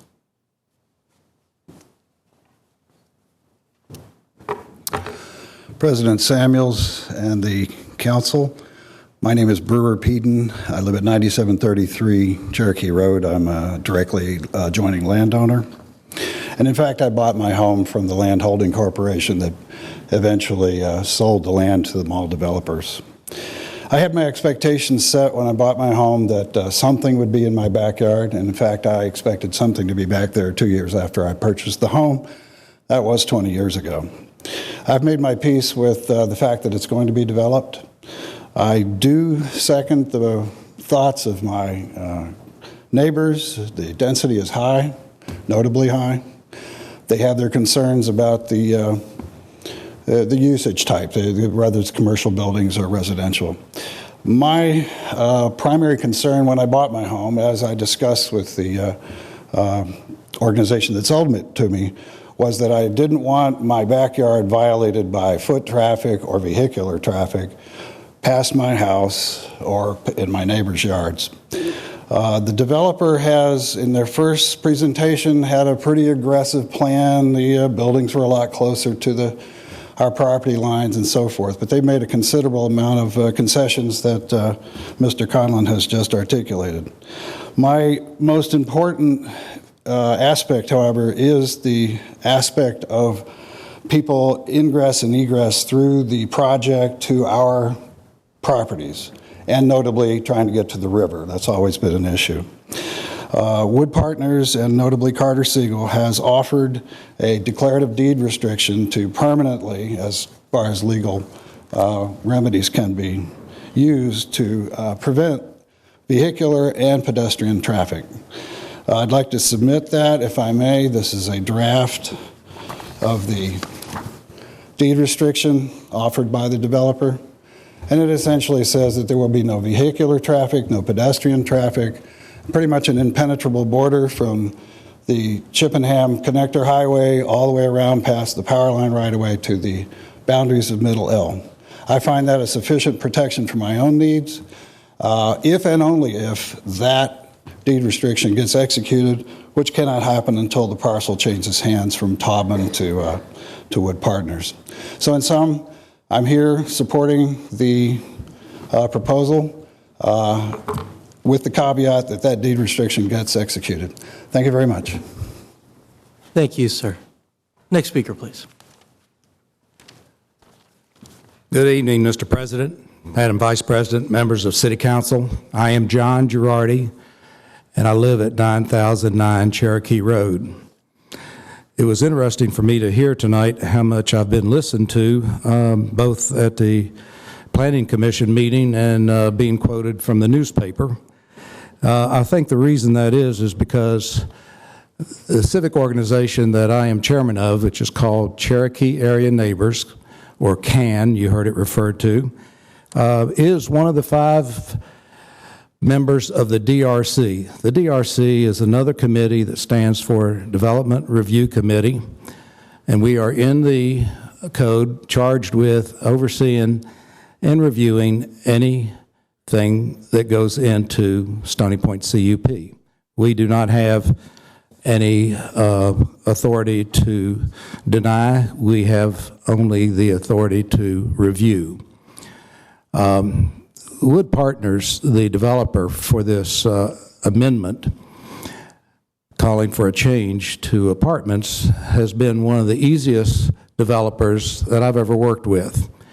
They have met or exceeded every reasonable request by the neighbors.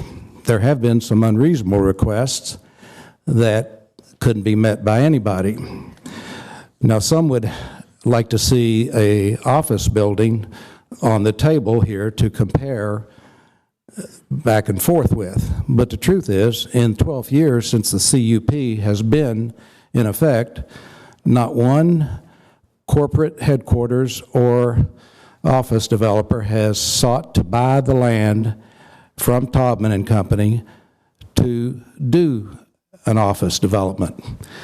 So we have an opportunity tonight to award this change to this developer, Wood Partners. The planning staff of the City of Richmond and the Planning Commission have already said yes to this. They have passed it. They have weighed it carefully. There have been many meetings with the developer and this DRC and with individual civic organizations. I would urge you to pass this unanimously tonight. Thank you. Thank you, sir. Next speaker, please. Good evening, members of council. Jennifer Mullen with Roth Donor Jackson. I'd just like to answer a few of the additional questions that Mr. Conlon did not get to, one of which is with reference to the letters. The 2001 letter in August was also followed by a September letter in 2001 and a letter in 2004.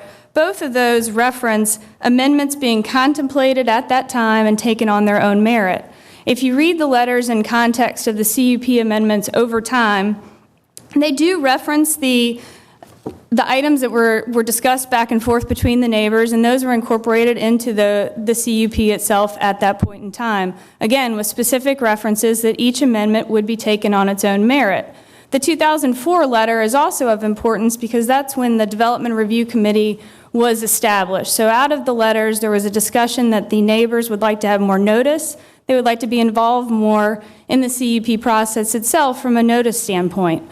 We've had over 20 meetings with the surrounding neighbors and the DRC itself, and those are initiated by us and requested also by the DRC for clarification purposes.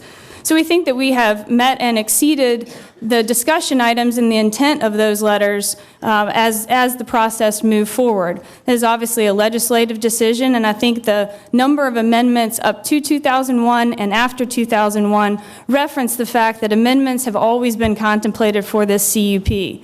This is a 300-acre mixed-use community that was created by the CUP. Stony Point itself is a community. And this mixed-use community, I think, is what that we have the opportunity to help support.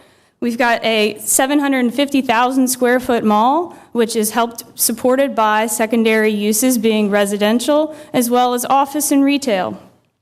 The green space, a question came up about the property being green space. This is private property, but I do note that our proposal exceeds the CUP requirements, which is 30% of the total of L, not just our parcel, but the total of L. We exceed that for our own parcel itself. And in fact, we actually have 50% of green space when you count the undisturbed buffers, as well as the landscaping within the site. So we exceed the CUP requirements for our own parcel as opposed to all of L. With respect to the question about the number of users and can the road system handle that, while this development is proposed for 282 units, I will note that if you do the math on the occupancy for 200,000 square feet of office, you end up with about 1,700 people. And the math for restaurant and retail at about 20,000 square feet, you end up with about 800 people. So we do think that the road network can accommodate the 282 units that are proposed, again, with our sole access onto Stony Point Parkway, onto Chippenham Parkway. So with that, just the big picture is that there's no access. This is an appropriate transitional use to the single-family neighborhood as well as the 750,000 square foot mall with the protections of the buffer, 180 feet, the setback up to 300 feet, with the lights that are down to 8 feet with shields as you go to the residential unit, as well as a double row of evergreen trees behind that buffer. That is a double row of evergreen trees 180 feet back 300 feet to the property. With that, I request your approval of the CUP as we meet the criteria in the city code. Be happy to answer any questions. Thank you, Ms. Mullen. There's still someone behind you that wishes to speak. Oh, sorry. Yes, sir. Thank you, Mr. President, distinguished members of the council. My name is Brian Vickerman. I live in the Huguenot Farms neighborhood. One of the things when I moved into Huguenot Farms, I found out the serenity of our neighborhood and the following and the surrounding neighborhoods was just incredible. And with the impact of an apartment building is going to greatly reduce that serenity. Now, when retail and office business is over, the people go home, the area becomes quiet. With apartment buildings, buffers, and all these other things are very great, but still the noise is going to be there and the impact of the traffic is still going to be upon us every day. Now, we fought Doria Road and we lost that battle. So that's on the other side of us. What I have to say about all this is that I think there may be another option as well. There's a lot of warehouses down in the Chaco Valley area that I'm involved with a lot of projects down there. That may be an opportunity. They could do their housing there and keep the retail and the office space where it is that we agreed to do. Now, I can say this, that in closing, that we got Doria on that side, and we're going to have more housing on the other side. It's going to be there night and day. And I ask you to look inside of you and reconsider your thoughts and your decisions on this. Thank you very much. Thank you, sir. All right, all those in favor and opposed having spoken, I'll bring it back to council for any discussion. Ms. Graziano, it's your district. Do you want to go first, last, or somewhere in the middle? Very good. Other comments from council members? Mr. Agelasto, I saw a hand. Yes, thank you. I don't know if there's a representative from the city's economic and community development staff here, but it's been said that city staff represented on the Planning Commission voted against this because it was not the city's position to change the use of the land from commercial to residential. Can I hear a little bit more from city staff on if that's officially the position? Let's see, I see Mr. Downey in the back. I see, who else is here? Mark Ollinger. Gentlemen, you want to flip a coin or play rock, paper, scissors for who gets to answer that question?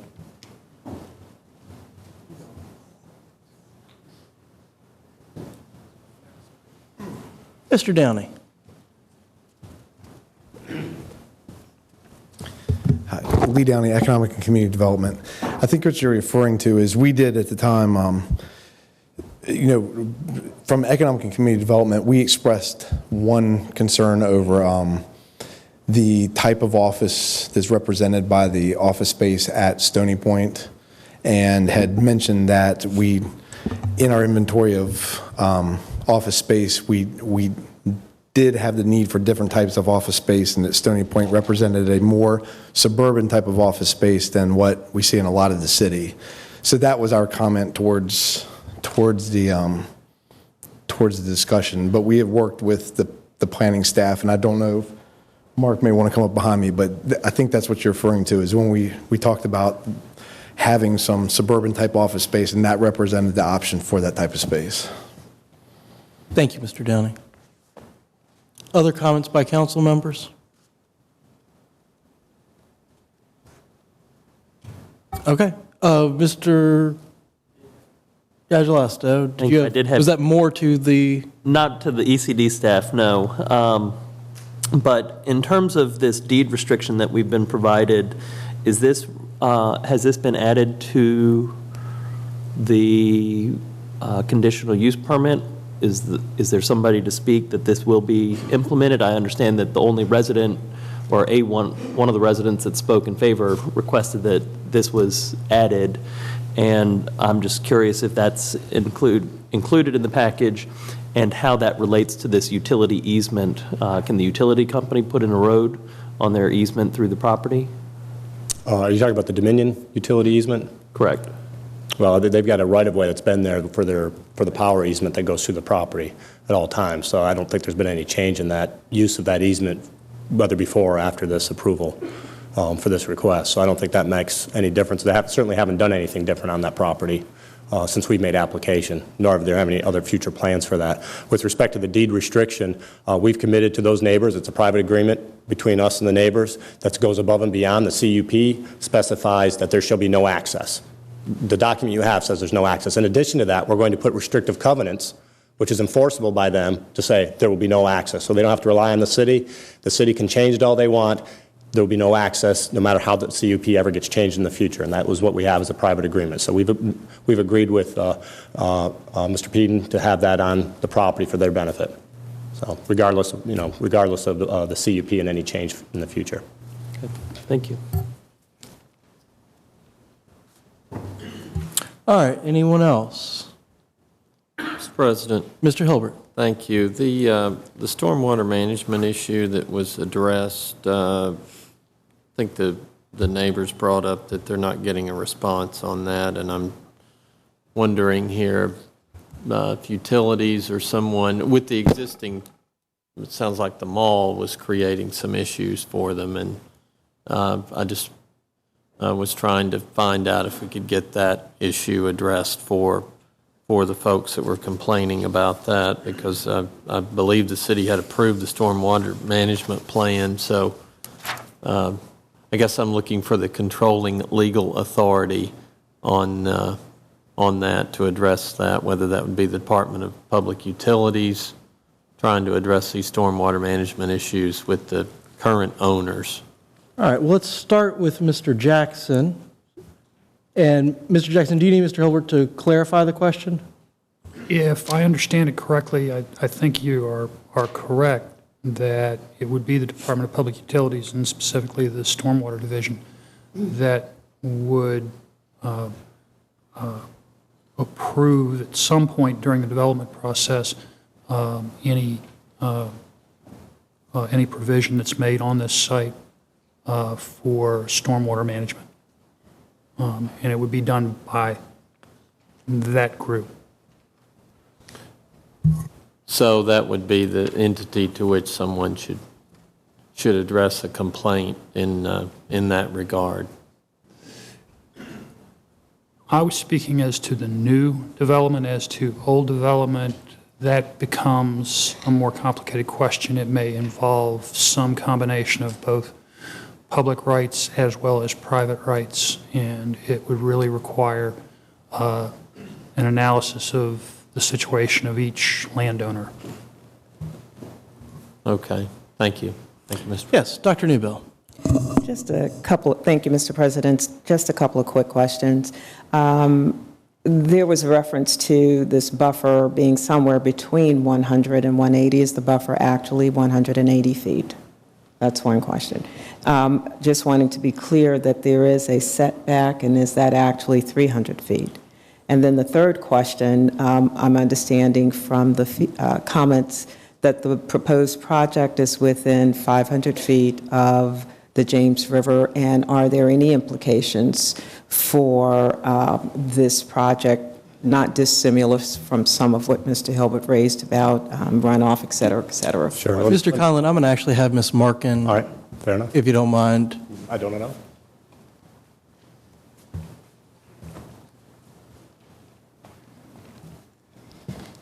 Dr. Newbill, the buffer, I'm going to try to address your comment, so if I miss one, please go back or remind me. The buffer is a variable width buffer. It can, in no place can it be less than 100 feet. Most of the buffer is 180 feet, but there are portions of the property where, for instance, the stormwater management pond would be that the buffer is reduced to 100 feet. As for stories, or for the 300-foot setback, there is 3 different setbacks, and it depends on the number of stories the buildings are. So a 4-story building has a 300-foot setback requirement. A 3-story building has a 250-foot setback requirement, and the 1 to 2-story building has a 200-foot setback requirement. Remind me of your other any implications of the proximity of the proposed project to the James River for its health and well-being? The project would be reviewed by the Department of Public Utilities and would have to meet all of the normal stormwater management requirements and erosion and sediment control requirements that would be applicable in this area. Thank you, Dr. Newbill. Thank you, Ms. Markin. Other comments from council members? All right. Ms. Graziano. Thank you, Mr. President. I just want to say, as everyone here can tell, that this has been a very long and a very painful process. The developers first met with the neighbors last December that I know of, and I know there have been other meetings I was not invited to. There have been 5 formal neighborhood meetings, at least 10 development review committee member meetings, 5 other neighborhood association meetings, and probably even more meetings than that. The original plan has undergone many iterations to reflect the concerns of neighbors and protect the integrity of the existing neighborhood, which indeed is a beautiful neighborhood. I've attended many of these meetings, and many of the expressed concerns address any type of development that would occur. You heard it tonight: traffic, drainage, loss of woods. This property will be developed. This property, although zoned presently as office, if it were developed for office, you would have those same concerns. Those concerns go forward with any development. To me, what sets this apart from the present zoning of that property is that, as you heard tonight, the existing zoning calls for a 100-foot buffer. This gives the majority of the property owners a 180-foot buffer with alternating rows of Leland cypress behind that buffer, so that in the winter, when there are no leaves, there is an evergreen screen between these people's properties and the parking lot. If you had an office, you would have a 100-foot buffer and a parking lot. This gives more protection to the neighborhood. The building setbacks remain the same. The number of parking, we talked about parking, how many cars are going to be there. The number of parking spaces is reduced by close to half by this development. The lighting will be shielded and limited to 8 feet, not 20 feet. And I've heard some suggestions that the office park closes at 6 o'clock and everybody goes home and there's no lighting. First of all, there's no guarantee that the businesses in that office park are businesses that close at 6 o'clock. But in addition to those businesses, we can have 15,000 square feet of restaurant. And most people here would understand that a restaurant does not close at 6 o'clock. And in the CUP, the restaurants can remain open till midnight. Those lights will stay on to protect those patrons and give lighting to those patrons of those restaurants. At the end of the day, any proposed development must be weighed in terms of impact on the neighborhood, property rights for the owner, and revenue and development for the city. This property will be, as I said, developed. In my judgments, the proposed development will have less impact on the bordering properties than in the original CUP. We heard some neighbors speak for it tonight. In addition to the neighbors that you've heard us speak against it, I've received emails from other neighbors who are in favor of this. And for these reasons, I'm supporting this change to the CUP and ask my fellow council members to support this request. Thank you. Thank you, Ms. Graziano. Thus ending the citizen and council comment period. Madam Clerk, would you please call the question? Mr. President, may I ask an additional question, please? Of who? Perhaps of Councilwoman Graziano. And excuse my ignorance on the Stony Point conditional use permit, but what's been approved now, this would be an amendment. The concepts of having a restaurant or the car wash as a permitted use, would that also require City Council's approval? I have no idea what the car wash is.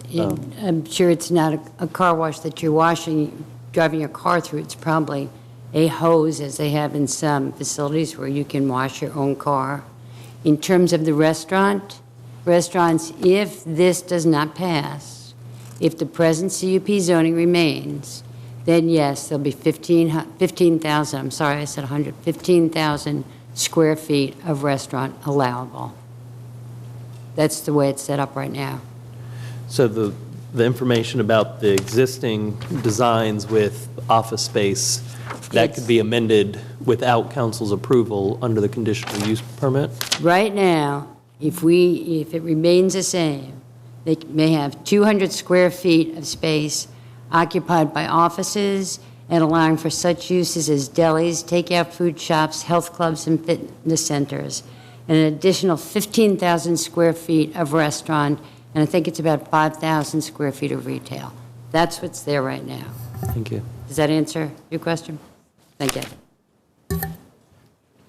Madam Clerk, please call the vote. Council is voting on item number 4, ordinance number 2013-214. Mr. Belials? Aye. Ms. Graziano? Aye. Ms. Mosby? Aye. Mr. Agelasto? Aye. Mr. Hilbert? Aye. Ms. Trammell? Aye. Ms. Newbill? Aye. Vice President Robertson? Aye. President Samuels? Aye. That paper has been adopted. Up next would be the second paper on our regular agenda. Yes, that would be item number 18, ordinance number 2013-161, to amend the City Code, Section 42-41, for the purpose of providing that real estate revenues from former school properties that the city has sold be set aside for the operations of the school board of the City of Richmond. Mr. Agelasto, you're the patron. Would you like any initial comments? If I may, I'd like to make a quick introduction, and then if there are questions, address any questions at the end. Very good. Essentially, this paper was introduced at a time we were talking about the impacts of surplus school property and the revenue streams and how that relates to the operations of the school board. And currently, the surplus school properties, when they are sold, the capital proceeds go to a capital reserve account for the school board to do construction as well as maintenance of their existing buildings. Yet there's no additional benefit after the initial capital proceeds are transferred to the schools. This, however, would create an ongoing recurring revenue stream for the annual operations of Richmond Public Schools and would become the first dedicated revenue source on an annual basis for that function. Now, given that it's not a significant amount of money on an annual basis, and I can read off for our colleagues so that they're aware as to what properties specifically we're referring to. Richmond Public Schools have surplused and transferred to the city thus far the Moore Street School, Oak Grove Elementary, Ruffin Road, the Real School, Summer Hill Elementary, 13 Acres, Whitcomb Elementary, Armstrong High School, and we're in the midst of discussions about an Arlington Road property. Cumulative, those properties have an assessed value of $48 million. Now, we don't know what the plan is on any of these properties. These properties could be developed by the city. They could be transferred as part of some land deal with some other developer. We don't know. However, what this paper would do is essentially when these properties are transferred into the private sector and real estate property taxes are once again collected on them, that those real estate property taxes would be set aside for a special fund to fund the academic programs of Richmond Public Schools. Currently, with the $48 million assessed value, that would mean at our $1.20 assessed value per 100, that would mean that there's about $576,000 annually that would be collected if, and this is the big if, all these properties were sold, surplus, put into the private sector where they were paying property taxes yet again and assuming that current $48 million assessed value. Now, any of these could stay on the city's books for years and years and years. Any of them, like Arlington Road, could be sold and put back into the private sector and have development on them. And that development could increase the property value, which in essence would increase the real estate taxes coming off of that, plus or minus what incentives the city offers, such as the rehabilitation tax credit. In the end, Arlington Road, according to the proposal from McKinnon and Harris, would net about $49,000 annually in real estate property taxes after their investment.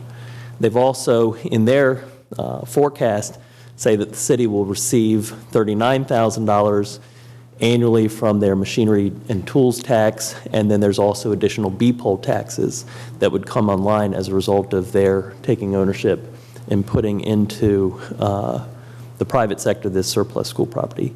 Those additional taxes outside of the real estate property tax would still go to the city's general fund and would not have an impact.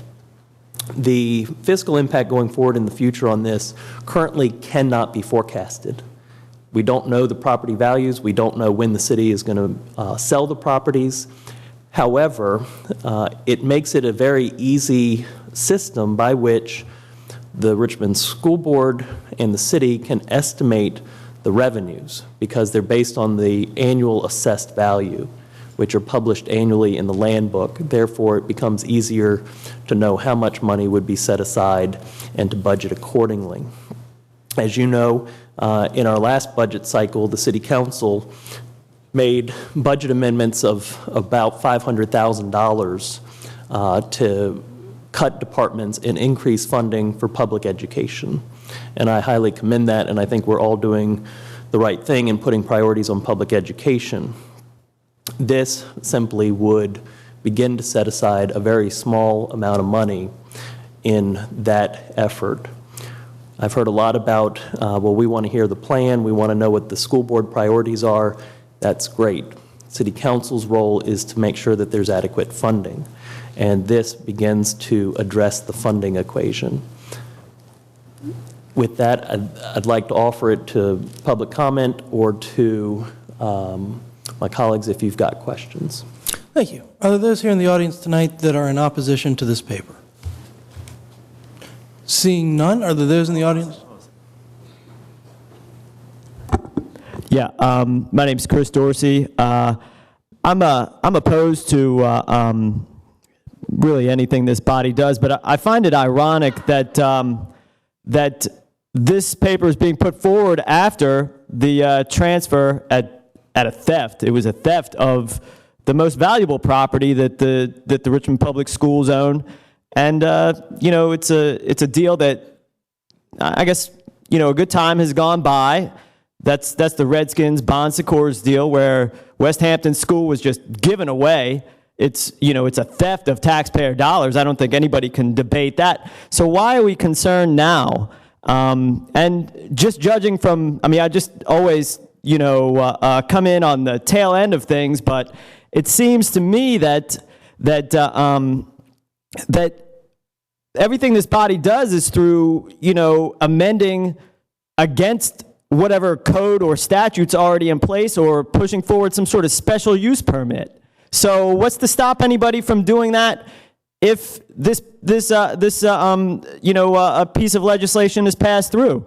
I'm just saying, like, you need to wake up. If anybody's distracted by any individual issues like this one that's too late for the most valuable school property that was just given away to multi-billion-dollar corporations, don't get caught up into the minutia of what these criminals are doing up here. And when I say criminals, I mean low-level criminals. I want to speak against what was just passed as I walked in because I saw the crooks, you know, leave right after the last piece of legislation went through.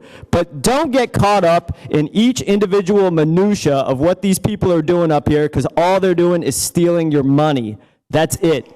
That's the truth. If anybody tells you anything different, they don't really know anything or they're lying to you. Thank you very much. Yes, ma'am. Good evening. Dr. Angela Renee Jones, I am. been coming and standing before you about the last 7 years. You haven't responded to me. In the last 3 years, I've given you about 3 letters. I put to the mayor's office, and then I forwarded you each individually the same thing. And it has to do with the properties. It has to do with the city of Richmond. And I need a response because you keep making plans for properties that you don't own, that you don't have the right to. And these are just some more of those properties. I don't know where I'm going to get the help I need, but I will, because I won't just say I own the city. Now we're talking about specific properties. You're talking about taxes, tax revenue that now we have our tax, personal property tax mailed to Krogan and Williams. Krogan and Williams is a theft scam. Post office box in Atlanta, Georgia. This is the city of Richmond. Thank you. Those wishing to speak in favor of this ordinance, please come forward.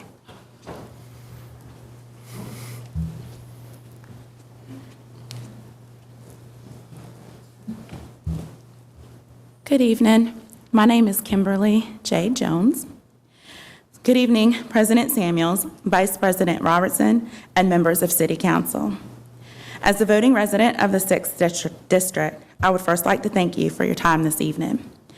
I stand before you as a representative of the Richmond Coalition for Quality Education, an organization formed in June 2013 as a result of decisions that were made which we believe negatively and adversely affected the children within the city of Richmond.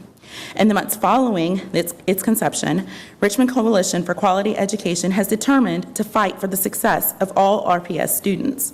To that end, it is important to note that RCQE fully supports any proposal that is designed to uplift our city's children. More importantly than being a representative of a civic organization, I am a mother of 2 children who attend school in Richmond City. And as a parent, I feel it is my duty to advocate for the well-being of my children. Acting in this capacity, I urge you to not only adopt Councilman Agelesto's proposal, but to also continue to consider the budget for RPS. My children and all of the children within the city are at a disadvantage educationally when compared to surrounding localities, simply because we force Richmond Public Schools to operate on a budget that, if doubled, would still not equal those county school budgets. As I close, I ask each of you to remember that the children being educated in RPS are your future and my future. They are our legacy. It is high time we treat them as such. It is high time to provide the system with the necessary funding, not the leftover funding. Thank you and have a good night. Thank you. Yes, yes, ma'am. Good evening, Council President, Council Vice President, members of City Council. I just want to speak in support of Mr. Agelesto's proposal, and I know Mrs. Robertson brought forward the proposal for us to get revenue from sold surplus RPS structures, and I would hope that we can move in a direction of, if a building is leased or other uses, that we do receive some of the tax revenue from those buildings. We are in quite a deficit with our capital budget. We always run at a deficit on our operating budget. But as far as the capital needs of our buildings, each year that we put off needed maintenance, the maintenance cost increases. So I would hope that we are working very hard. We're upstairs right now about to go back into session. So to work with us as partners, and I appreciate all the work that you all are doing to help us to improve our school system. Thank you. I'm sorry, would you state your name for the record? I'm sorry. I'm Kim Gray, 2nd District Representative of the Richmond School Board. My alter ego on the school board, ladies and gentlemen. Thank you for coming down, Ms. Gray. All right, bringing it back to council for discussion. Mr. President. Mr. Hilbert. Thank you, Mr. President. I'm going to support this paper because I think it's important for us to set a priority for education, and I think this sends the signal that we do this. When we hear of economic development proposals, not that many of which involve Richmond Public School properties, but there are a few on the horizon. Let me state this as clearly as I can. There is nothing that we're going to do for economic development of our city more important than funding our schools and making sure that they have the resources to do what they need to do. We're not going to cut our way to improving the quality of our children's education.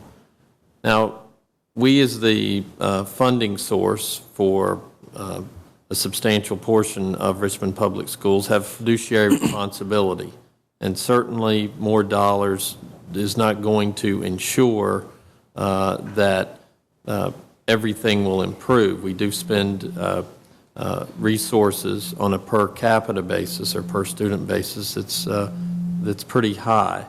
But I can tell you this, money never hurts. And it would seem to me that this would give the school board the incentive to surplus these properties, not for just the immediate sale of the capital, which goes into their capital improvements, but in perpetuity, to the extent that this body at some point in the future wants to vote against this, and it can be repealed. But I think right now it's important that we send a message that when all this talk of economic development, that this body sends a statement that we appreciate that economic development begins with Richmond Public Schools. Thank you, Mr. President. Thank you, Mr. Hilbert. Mr. Trammell, do you want to just, well, no, I'm sorry, I was just thinking we'll just go along down the line, but go ahead. Thank you, Mr. President. First of all, I'd like to thank you, Parker, for bringing this paper forward. You did a lot of research, and I thank you for mentioning the schools, some of them that I did not even know that have been surplus back to the city.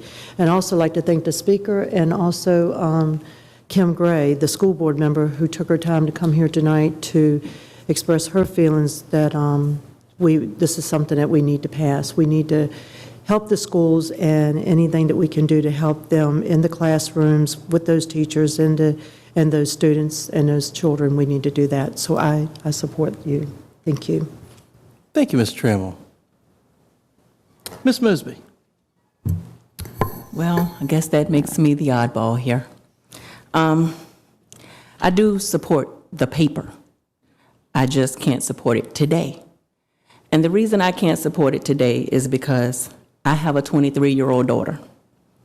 And when Jamisha is in school, whatever she has going on in her life, I ask her to bring me a plan.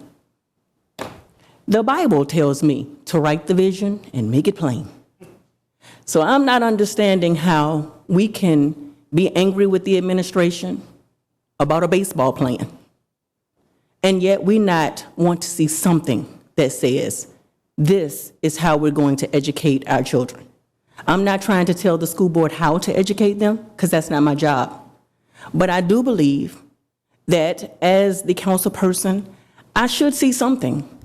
In January 2nd, when I got here, it was a line of people that came down here to say, this is what we're going to do with the money as the sheriff. This is what we're going to do with the money as the this. This is what we're going to do with the money as the that.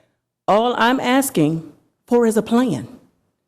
Tell me what you want to do with the money. I don't have a problem giving you the money. This is what I tell my 23-year-old. I don't mind helping you. But what I need to know is that you have a plan for where you're going. And I need to know that the school board has a plan for our children. Y'all have been giving money all this time, and the state is going to take our kids. Y'all have been giving money all this time, and our schools are in a disarray and not working well. I need to see a plan. And once I see a plan that says they have their plan together, they know where they're trying to take our children, Mr. Agilesto's plan, I can rock it. But I cannot support it today without a plan. Thank you, Ms. Mosby. Other comments from council members? Ms. Graziano. Thank you, Mr. President. Mr. President, I have a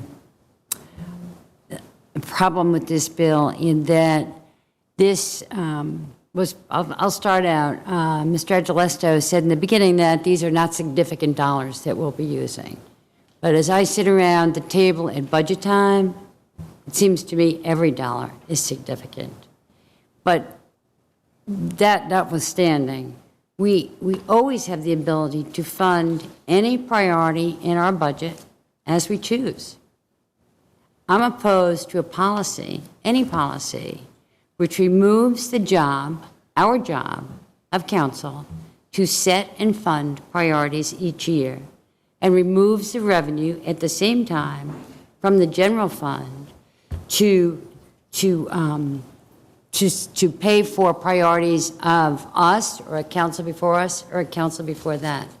In addition, I'm opposed to us having any paper that takes money out of the general fund, as we take money out of the revenue out of the general fund, and it's not in the general fund. It cannot be counted towards our debt capacity. And when the schools come to us and say, we need $10 million for CIP, we want to be able to have the debt capacity to begin to fix these schools. And if we begin to drain this money off our general fund and lower our debt capacity, we will be able to do less and less for our schools in terms of maintenance and repair. And so for those reasons, Mr. President, I'm opposed to this paper. Thank you, Ms. Graziano. Any other comments from council members? Dr. Newbill. Thank you, Mr. President. First, I'd like to say I am unequivocally committed to supporting the education of our children, and I think certainly this council has been and continues to be focused, and that is a priority for us. It's evidenced in our funding from last budget cycle, and certainly in our discussions about how to ensure that schools have the resources necessary to not only address the physical plants and facilities, but the academic programming as well. I absolutely support the premise that the sale of all school properties should return to schools for use for any number of things. It is not clear to me still the portion of the paper that references the tax in perpetuity, what that really means, especially since there's great uncertainty about the time of sale, how much will the schools get. We don't know. We have an inventory. We think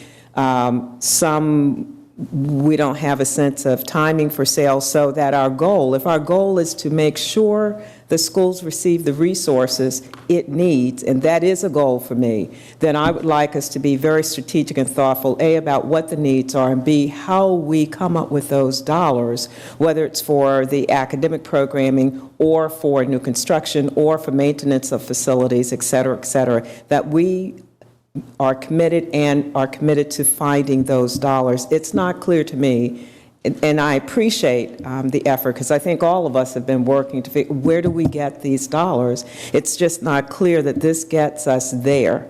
Again, the sale of the property, absolutely, but we're not sure about the sale. We're not sure if it's sold, how much, when, and so what I'm concerned about is we still don't get there. And the need still remains there. And so I am desirous of looking at a comprehensive response to the school's needs financially and figuring out how to address those based on what they convey, with schools leading the charge there. So. Thank you, Dr. Newbill. Ms. Trammell, only after we go, Mr. Regilesto also, only after everyone has a chance to speak can we come back for seconds. Anybody else wish to comment? Mr. Blouse? She just told me to let you go first, and she's the vice president, so I got to do what she says. Absolutely. I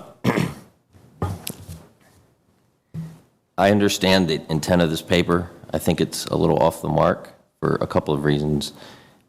One was brought up by Ms. Graziano about the future debt capacity, but also no one buys property in the hopes that it's going to depreciate. If you buy a warehouse that's worth $1.4 million today, you want it to be worth $3 million in 10 years. And we don't know the impact of what these properties down the road are going to be. Setting it as a dedicated stream for for schools is good in theory, I think, but as Ms. Newbill said, Dr. Newbill said, it's our job to figure out how much they need based on their plan.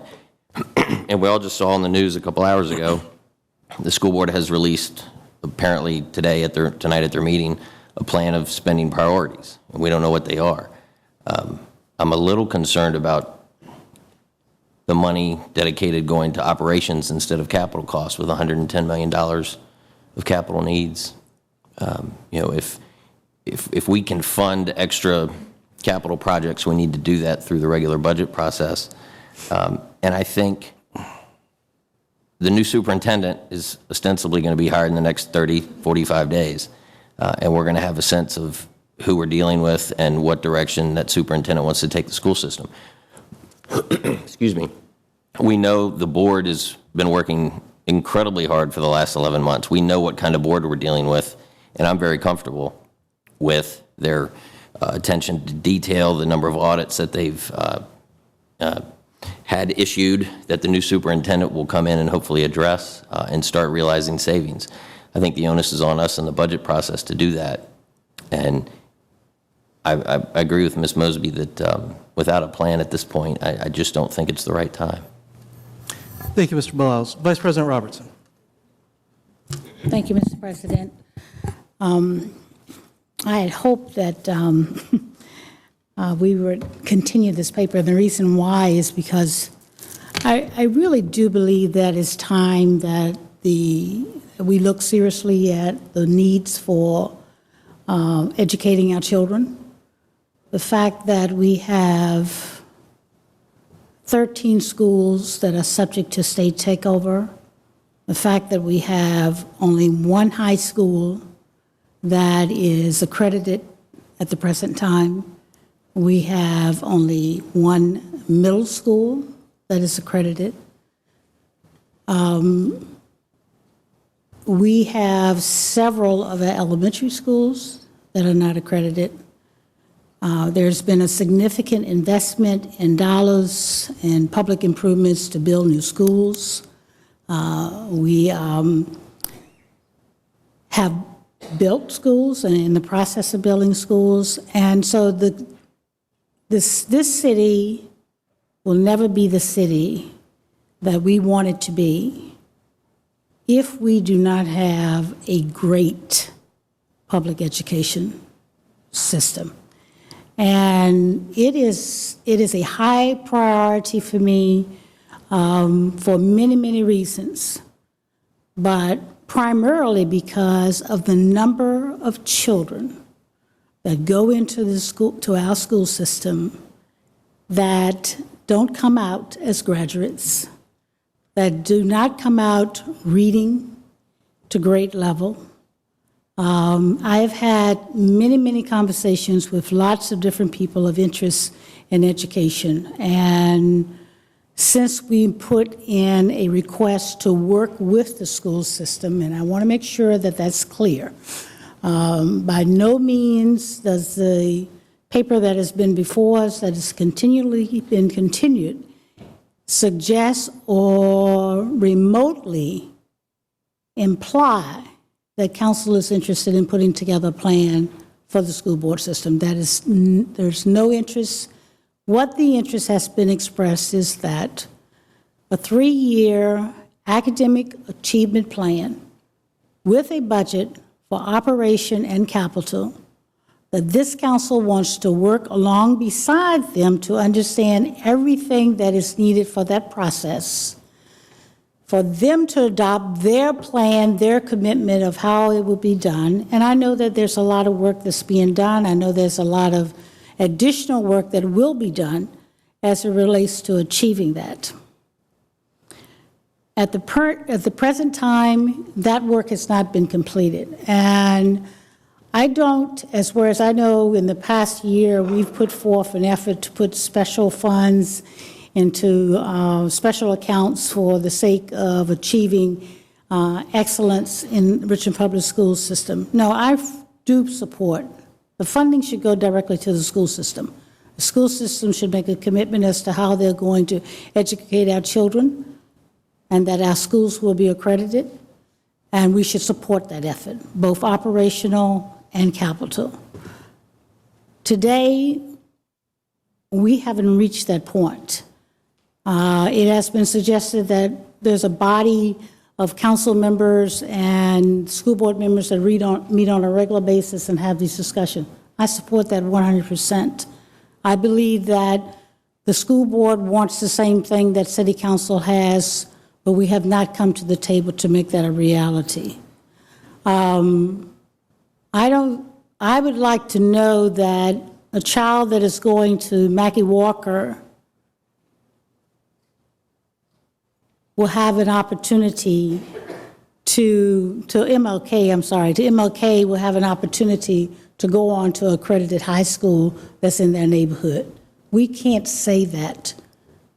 We can't even say that that MLK is accredited, because it is not. And we've put roughly $40 million in capital improvement to build a new school that's going to open January 1st. The scores of MLK are probably one of the lowest of schools that are in the city of Richmond. We just invested $30 million in Oak Grove Belle Meade. The scores of Oak Grove Belle Meade is one of the lowest in the city of Richmond. So there is a major disconnect with what we are spending our money on and whether or not it's achieving the education that we need for it to be for the children and for their parents and for the teachers and for the school board of the city of Richmond.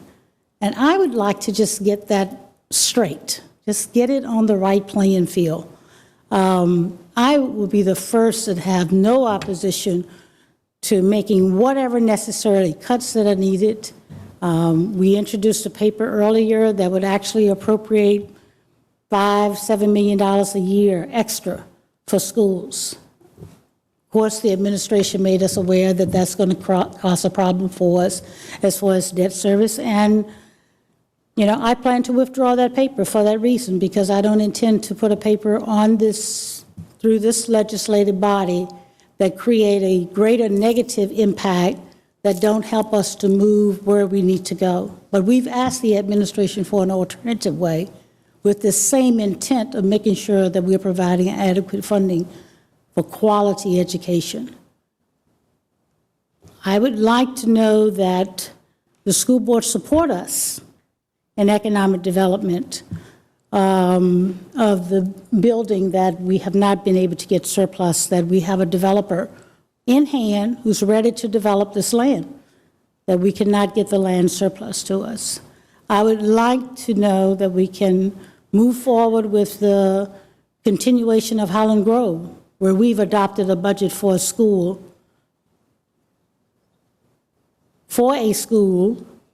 that is doing exceptionally well. And I would like to see that the school board and council comes together and make education of our children our top priority. I know that it is. I know that we are on our way there. I don't think it's going to be a long time before we achieve that, but I do not feel that this is the way that we should go about doing that. We should go about doing it in a way that every parent knows that they can stand in this line and come down and they can speak to us about educational funding. And they also know that both council and the school board has made a commitment that we're not going to continue to have schools that are not accredited, and we're not going to continue to have children that spend 12 years of their lives or drop out of school because they are not able to get a quality education as of yet. That's what I want to see happen, and for that reason, I would ask that the patron would consider continuing this paper just for a few months, because I think we are going in the right direction to get where we need to get. And I would be happy to support this paper, considering that we give ourselves time to have the right kind of information to support what the money is going to, where those funds are needed and where they would be appropriated. Thank you, Mr. President. Thank you, Vice President Robertson. Now, I saw two hands over here. I saw Ms. Trammell's and Mr. Agelastos. Mr. Agelastos pointing to Ms. Trammell. Thank you, Mr. President. I just wish we would have had this conversation earlier, because as we sit here tonight and we're talking about our children not getting educated in the schools, it seems like some people might take it the wrong way that, we don't have good teachers. We do have good teachers. We have a new school board that the school board members, well, I'll speak for mine. Mine is working with me. Mine does call me. Derek from the 8th District, he does call me. We do talk. They're all in the learning process, just like the new council members here. They're in a new learning process, trying to, learn different things and how these papers work and things like that. I mean, I'm still learning. But, to sit here and say that maybe, and Michelle, I appreciate what you said about a plan with your daughter. My daughter, too. We talk. We have a plan on my grandson, with him going to school and all. But some children, they will tell you, maybe in their homes there is no plan. So then when they go to school, who does the planning? Those teachers, the mothers that volunteer, the fathers that volunteer in the schools, the school board members, REA, all of them, they're planners. Because sometimes the children don't have that planning in their home. And I see this, even when they come to our 8th District meeting with their grandparents or their great-grandparents or their mom, they want direction. We all need it. And Parker, with this paper, this is something that, I know you've worked hard on it, and yeah, I want to support it, because I think this is the first step that we can go that way. We can't tell the school board members how to spend their money. We can't tell them, but we have to come together with conversation and know that, hey, we have a plan together, all of us, because if not, where are we going to go? Where are we headed? So I'm still going to support the paper, because I think we're moving in the right direction. Thank you. And thank my colleagues for y'all statements, because like I said, we all, that one word, a plan, because we got to have a plan and a vision right here too. Thank you, Mr. Trammell. Mr. Agelastos. Thank you. There's a lot of comments and statements about, well, we don't know when the revenue is going to come into play. We don't have a plan from the school board for their performance or for their what their priorities are. And I think this is the right time for City Council. We want to be proactive.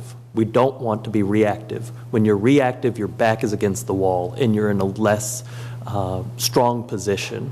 We need to be taking a vision of what can we do? What is the plan that we can do to identify the funding? We have to do planning.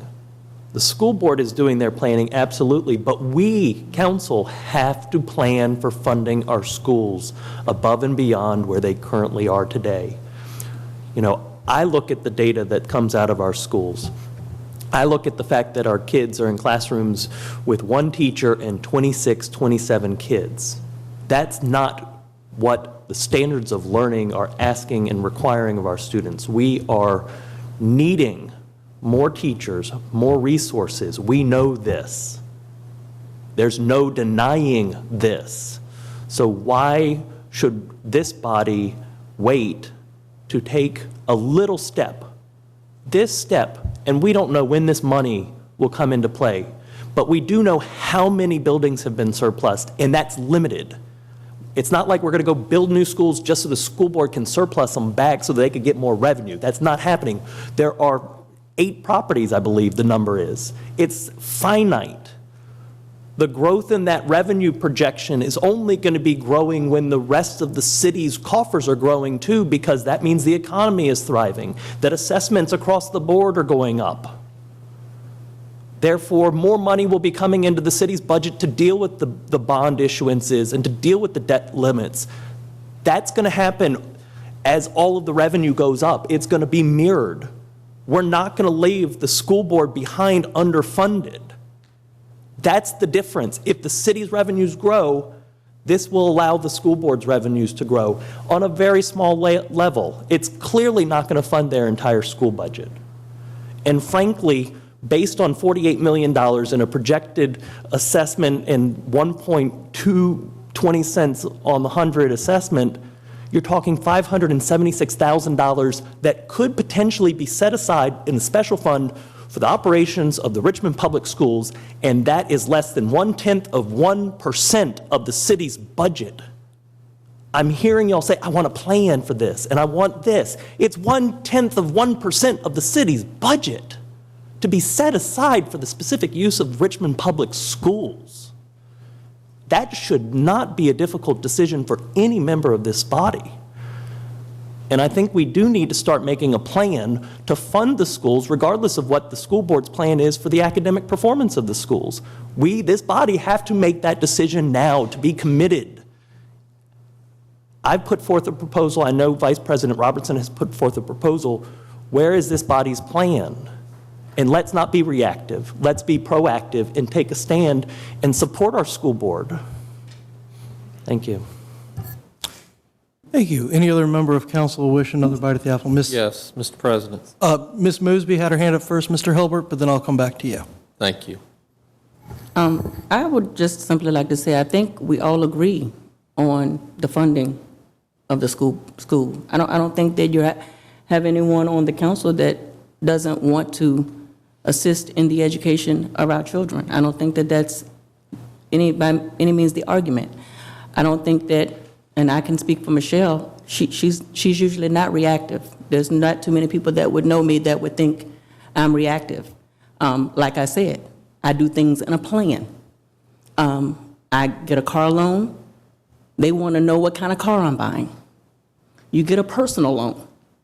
They ask you, what is it for? Now, whether you spend the money on it or not, they ask you, what is it for? We are the council. We are the people that handle the funds piece of this. I don't know what kind of business people would give cash, give out money without any type of something that says, this is what we're heading to. I guess I'm in another world. My house people wanted to know what house. Everybody wanted to know some type of a plan. The people came down here, they had arguments because the mayor is going and he doesn't give us a plan. Everybody wants a plan for everything, but unfortunately, we're not getting a plan to just say what you just said. There's one teacher to 20 students. We need funds to do that. There's this, that, and another. We need computers to do that. Just what you just said is what we're asking for, a plan, so that we will know how to budget to give them what they need to do, what they need to do for our young people. It's not a rocket science. It's not a whole lot to it. We will find it. We found it for the police. We will find it for our children. All we're asking for is a plan in a proactive, not reactive type of a way. Thank you, Ms. Mosby. Mr. Hilbert. Thank you. I've heard the argument here about having a plan, and I believe I've heard a plan. I think this new board is looking at their priorities. But this is it's a cat chasing its tail, in my opinion, to talk about, well, why are we going to draw up a plan if we don't have the funding for it? Oh, why are we going to appropriate money if we don't have a plan? Well, this is this body's opportunity to say the funding is there when you get a plan. And I doubt somebody's going to show up here with a proposal to buy $48 million worth of real estate in the next few months. I doubt that very seriously. This is a modest proposal. It really is. And I appreciate that everybody's heart is in the right place here, that we all want to do things a little better. But to me, this would send a message to our school board that you get a plan together, here's some funding for it. Not you get a plan and maybe we'll think about funding it if we come up to something. If any future council or this group wants to repeal this thing, that is open for debate at any time. But I think it's important for us. You know, there's a reason. I know this is not popular, but I'm going to bring it up anyway. There's a reason why we have a stormwater management fee. Because we did not appropriate money from this body to maintain the stormwater sewer system. So what did we do? We said, we'll put a fee in place where it rains on everybody, and if you're the Commonwealth of Virginia or you're a private owner, that all folks are going to pay into this stormwater management system. And we took that money away from the governing body to appropriate it every year, and we said this is going to be used for this purpose and this purpose only. And it would seem to me, and we could undo that if we wanted to. But the fact is that by taking that temptation away to go appropriate it somewhere else, we're going to have a stormwater management system that is worthy of the fees that people are paying for it. So I hope we can do the same here. I can count. I don't believe this is going to pass, but I'm hoping that we could possibly revisit this in some other form in the future once we get this plan, we get a new superintendent in place. But, you know, we need to lead on this ourselves. School board does do the plan, but we're supposed to lead on funding. And I think this is a small, modest step towards that, and I would beseech my colleagues to seize this opportunity. Thank you. Dr. Newbill. Yes, I appreciate the comments by my colleagues thus far. However, I have to say that 0.1% is not nearly sufficient in terms of what we need to address the challenges that have been articulated for our schools. It doesn't even come close. And while I appreciate the desire on all of our parts to have resources set aside, we don't know when the $48 million worth of real estate will be sold, and at best it's $500,000 or over some period of time, we know not. But I know right now we have real issues and real challenges with our schools. I know right now that we need to step up in conjunction with the school board to figure out what those plans are, what their priorities are, and come up with the funding. End of paragraph. Not 1%, not 0.1%. If we're serious about that, then we make those hard calls. We're about to go into the budget session. Now is the time for our children, not just a little set aside. What are the needs today and going forward, and how do we address them? So yes, I do appreciate, and we all have been looking, but we're going to have to make the hard call. These are the priorities. Here are the staff. The school board has articulated what those are, and we need to come up with the funding for it. And it's not going to be, I'm pretty sure it's not going to be anything close to this dollar amount. It's going to far exceed that if we are talking about state-of-the-art schools, academic, physical plants, and otherwise. It's just, we're going to have to make that call. And we're going to have to come up with the dollars. And it will be much more. And I'm saying, let's make the call now. Our children deserve it, and I'm committed to it. So, Thank you, Dr. Newbill. This is a tough decision. Each of us has a unique take on education in the city. Mr. Blas, do you want to say something? Sorry, I didn't get my finger high up enough for you to see it. I just wanted to point out, I understand Mr. Hilbert's analogy to the stormwater tax, but fee, sorry. But part of the problem, there are two main reasons for the stormwater fee. One, increased environmental regulation of the James River and Chesapeake Bay, which we pretty much don't have any option other than to follow the mandates that are passed down. But two, one of the reasons we have the fee is because when we annexed 23 square miles of Chesterfield had ignored drainage problems there for years, and we annexed that part of the city, and we ignored it for 40 years. And all of a sudden, if we had thought about that, maybe some type of drainage work would have been done that would either not make the fee so high today or not even make it possible. But it was the lack of foresight and planning, which is why the fee exists today. And I fear that if we move too quickly on this, it's exactly what's going to happen. We know the needs are huge. How are we going to address them? And we need to do it through the budgeting process, I think. All right. My unique take on it is that I have a 2.5-year-old son. So the public school system looms large in my life each and every day. In addition to that, as a guardian ad litem for children, I'm in the schools on a regular basis, and I see need in each and every school. I applaud Mr. Agelasto for working to find an out-of-the-box solution to a funding problem. Unfortunately, we still need to look a little longer for the actual solution.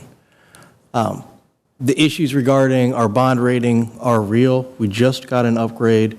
We're one of the highest ranked cities around. We have a higher rating, I believe, than both DC and Baltimore. The ability to borrow money at a lower interest rate is vastly important to schools. Vastly important to schools. We have to make sure that as we prepare for our children's education, not that this is a personal issue, as we prepare for our children's education, that we are putting both feet in the water and jumping in and not just dipping our toe. Again, I think that each of us, our hearts are in the right place. We all agree that we need to fund better the schools. Certainly, this brings up a question, or highlights the question, about the fact that school boards are elected officials, elected by the people to represent the people, and do not have the ability to fund the needs of their constituencies who have children. And it's something that we're going to have to talk about undoubtedly for more than one legislative session. All that being said, I can't vote in favor of this paper as it's written, but I do love the idea of finding secure funding sources for various things, schools being one of them.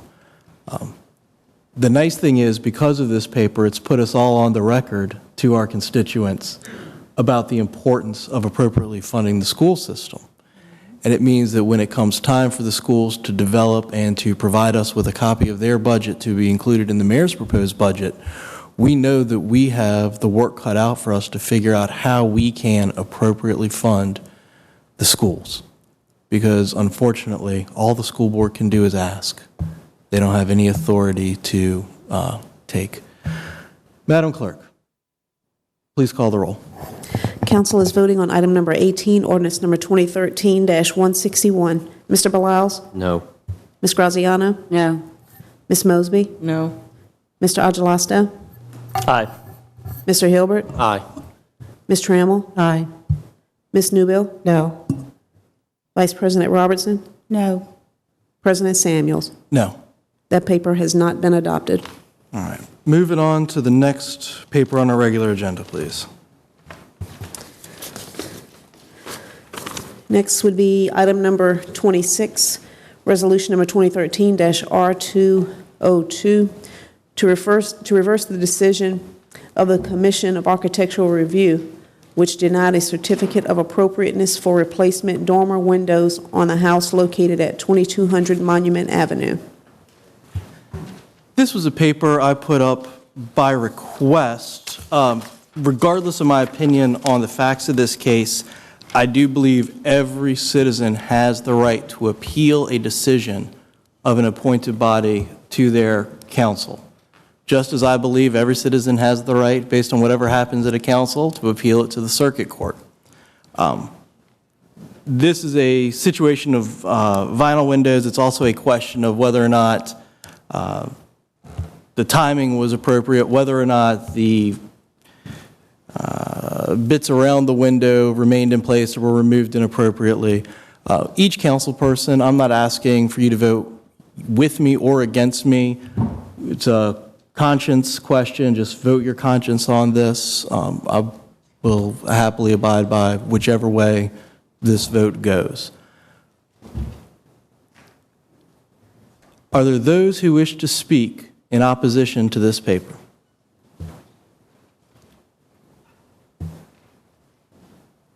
Anyone else besides Mr. Dunlap wish to speak in opposition? Okay. Mr. Dunlap, come on down. Well, good evening, members of City Council.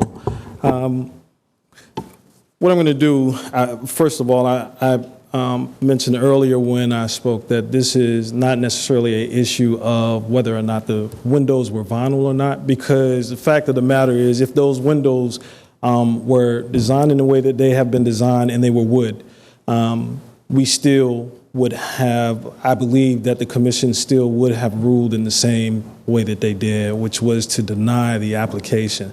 So what I'm going to do fairly quickly is just sort of talk a little bit about the commission itself, what the code requires of the commission, and then address the appeal and the appeal process. City code requires that the Commission of Architectural Review both preserve and promote the historical and architectural resources of the city of Richmond. And the way that this is done is by reviewing applications that are submitted by individuals who own properties within our old and historic districts. Those applications are then reviewed to determine whether or not they conform to the city code and also the handbook and guidelines that are used by that group, and again, in order to determine whether or not they match the character.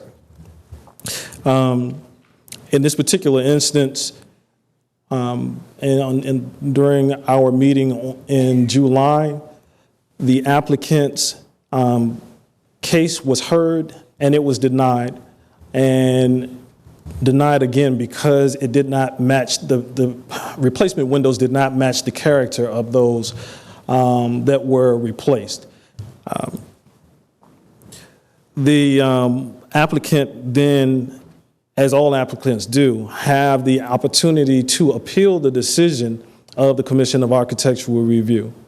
And in appealing, that applicant is responsible for ensuring that they prove that their submission to CAR in some way was, or that CAR, has misapplied the procedures, standards, or guidelines, or ruled in error. So we have a appeal before us, and that the applicant is required in that appeal through certain assertions, again, to make the argument that the Commission of Architectural Review did not rule as they should, or again, in some way erred. There are three assertions in the appeal. The first assertion is that staff abused, or that the commission abused its discretion by arbitrarily requiring a replacement when it has allowed other applicants to install similar replacement windows. And as I mentioned, this is not an issue of vinyl windows. This is an issue, again, about the design of the windows that were replaced. The window that was replaced was, again, it was made of wood, but it also had a specific tracery pattern created by the Muntons.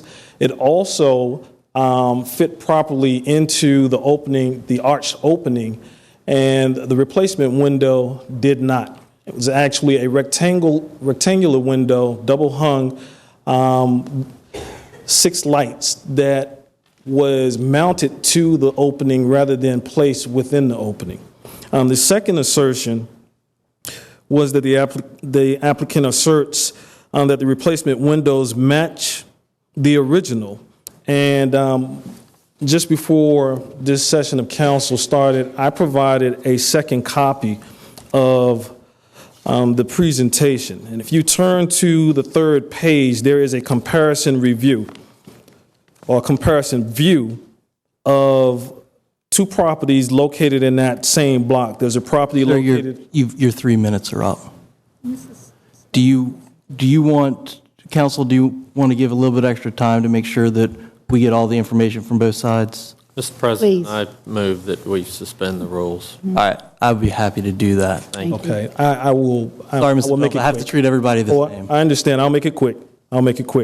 Again, if you take a look at the comparison, those images, you'll see a property located at 2028 Monument Avenue.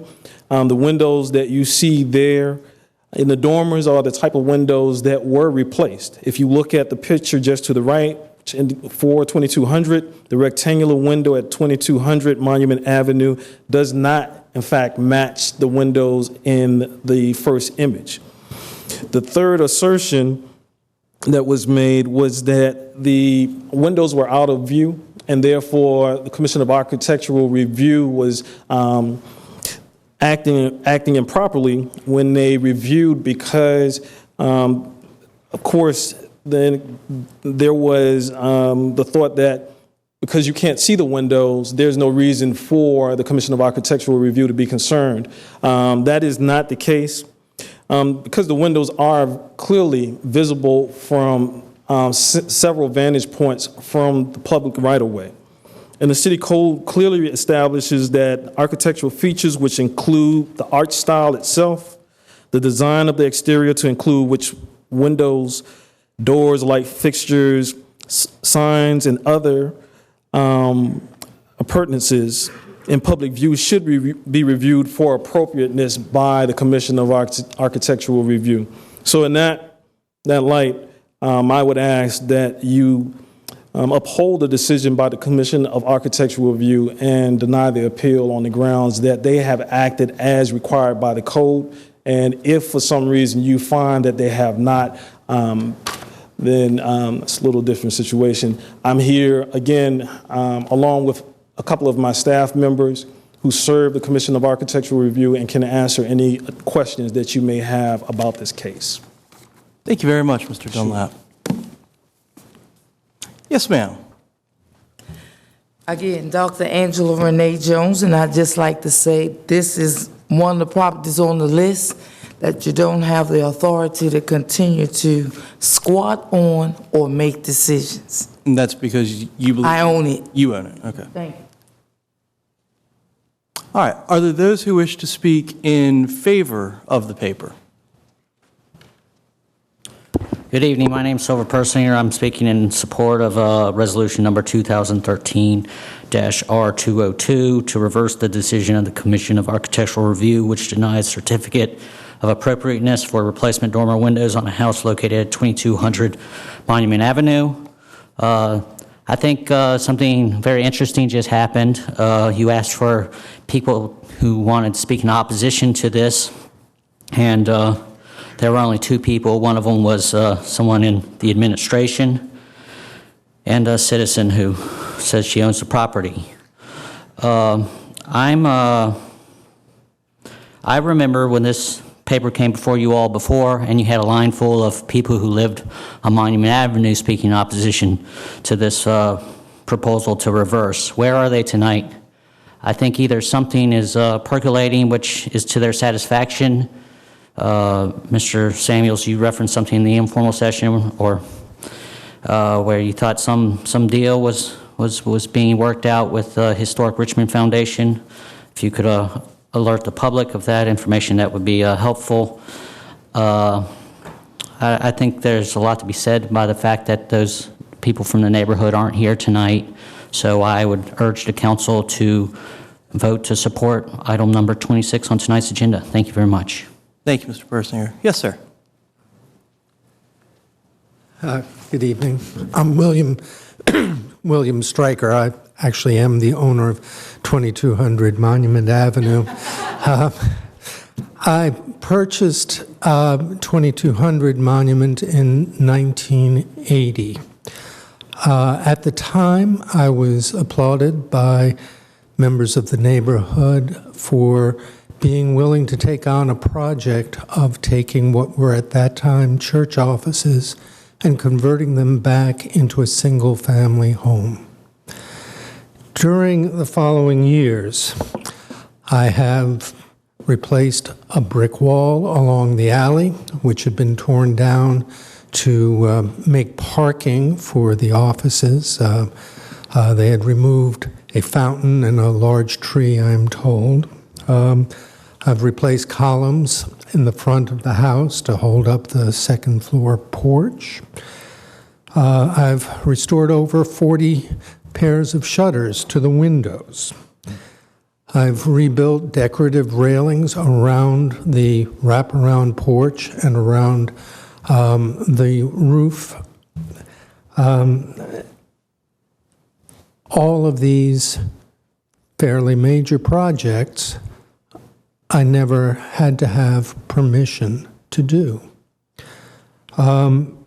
26 years after I purchased my house, the Richmond Old and Historic District Land Handbook and Design Review Guidelines were published. 26 years after I purchased the house. I was never given any notice about this handbook. No flyer under the door, no mail, nothing. So when I decided in 2010, after 30 years of fighting with dormer windows that did not work well, and I had tried to repair them several times, having a draft come down into the kitchen, not being able to ventilate my home properly because these windows did not work well, I decided to replace them with modern, insulated, argon-filled thermopane windows. They match the style of the other windows in the house. I quite agree they are not identical to the windows that came out. These windows have helped to reduce drafts in the winter, to provide ventilation from in warm months, and to reduce my carbon footprint. These windows are 50 feet above street level. They are not in your face. They are not an eyesore, and they've eliminated some aluminum storm windows, which, well, perhaps some people like them. I don't think they're especially attractive. CAR's action, from my standpoint, is overreaching and intrusive.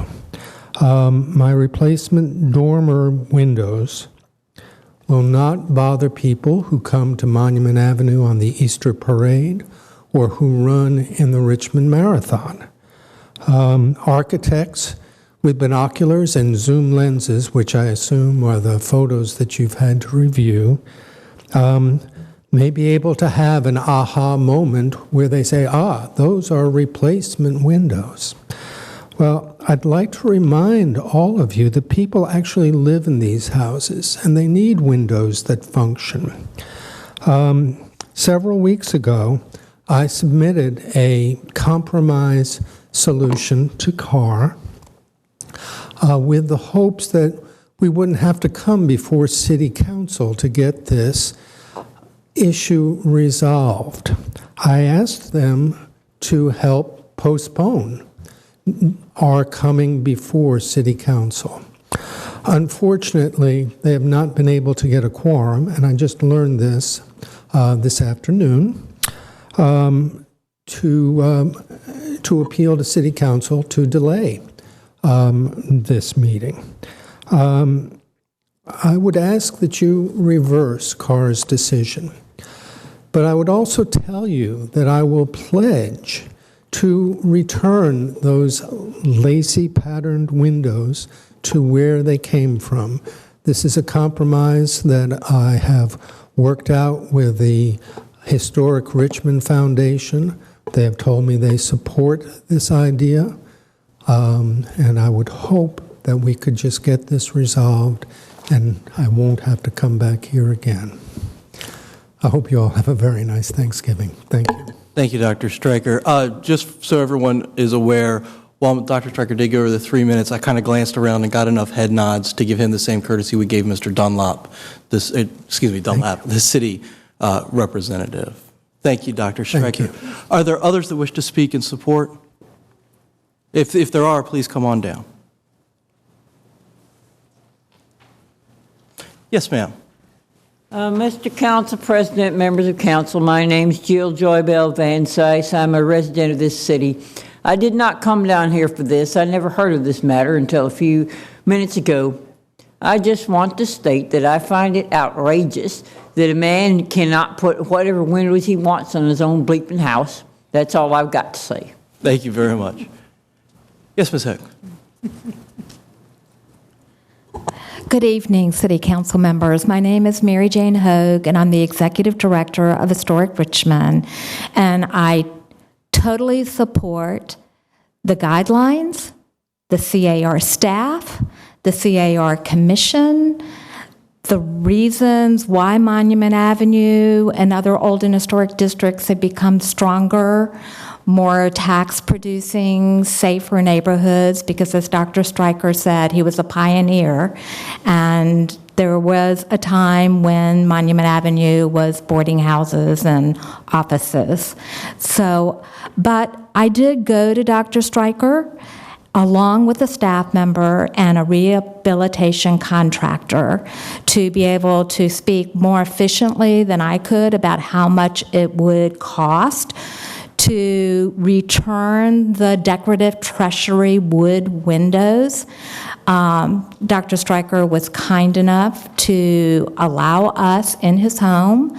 The contractor said that he thought if Dr. Stryker could retain the architectural detailings of the treasury and the wood windows that were taken out, that he could return them for about $250 a window. Dr. Stryker did agree that he thought he could get those architectural detailings and wood windows back.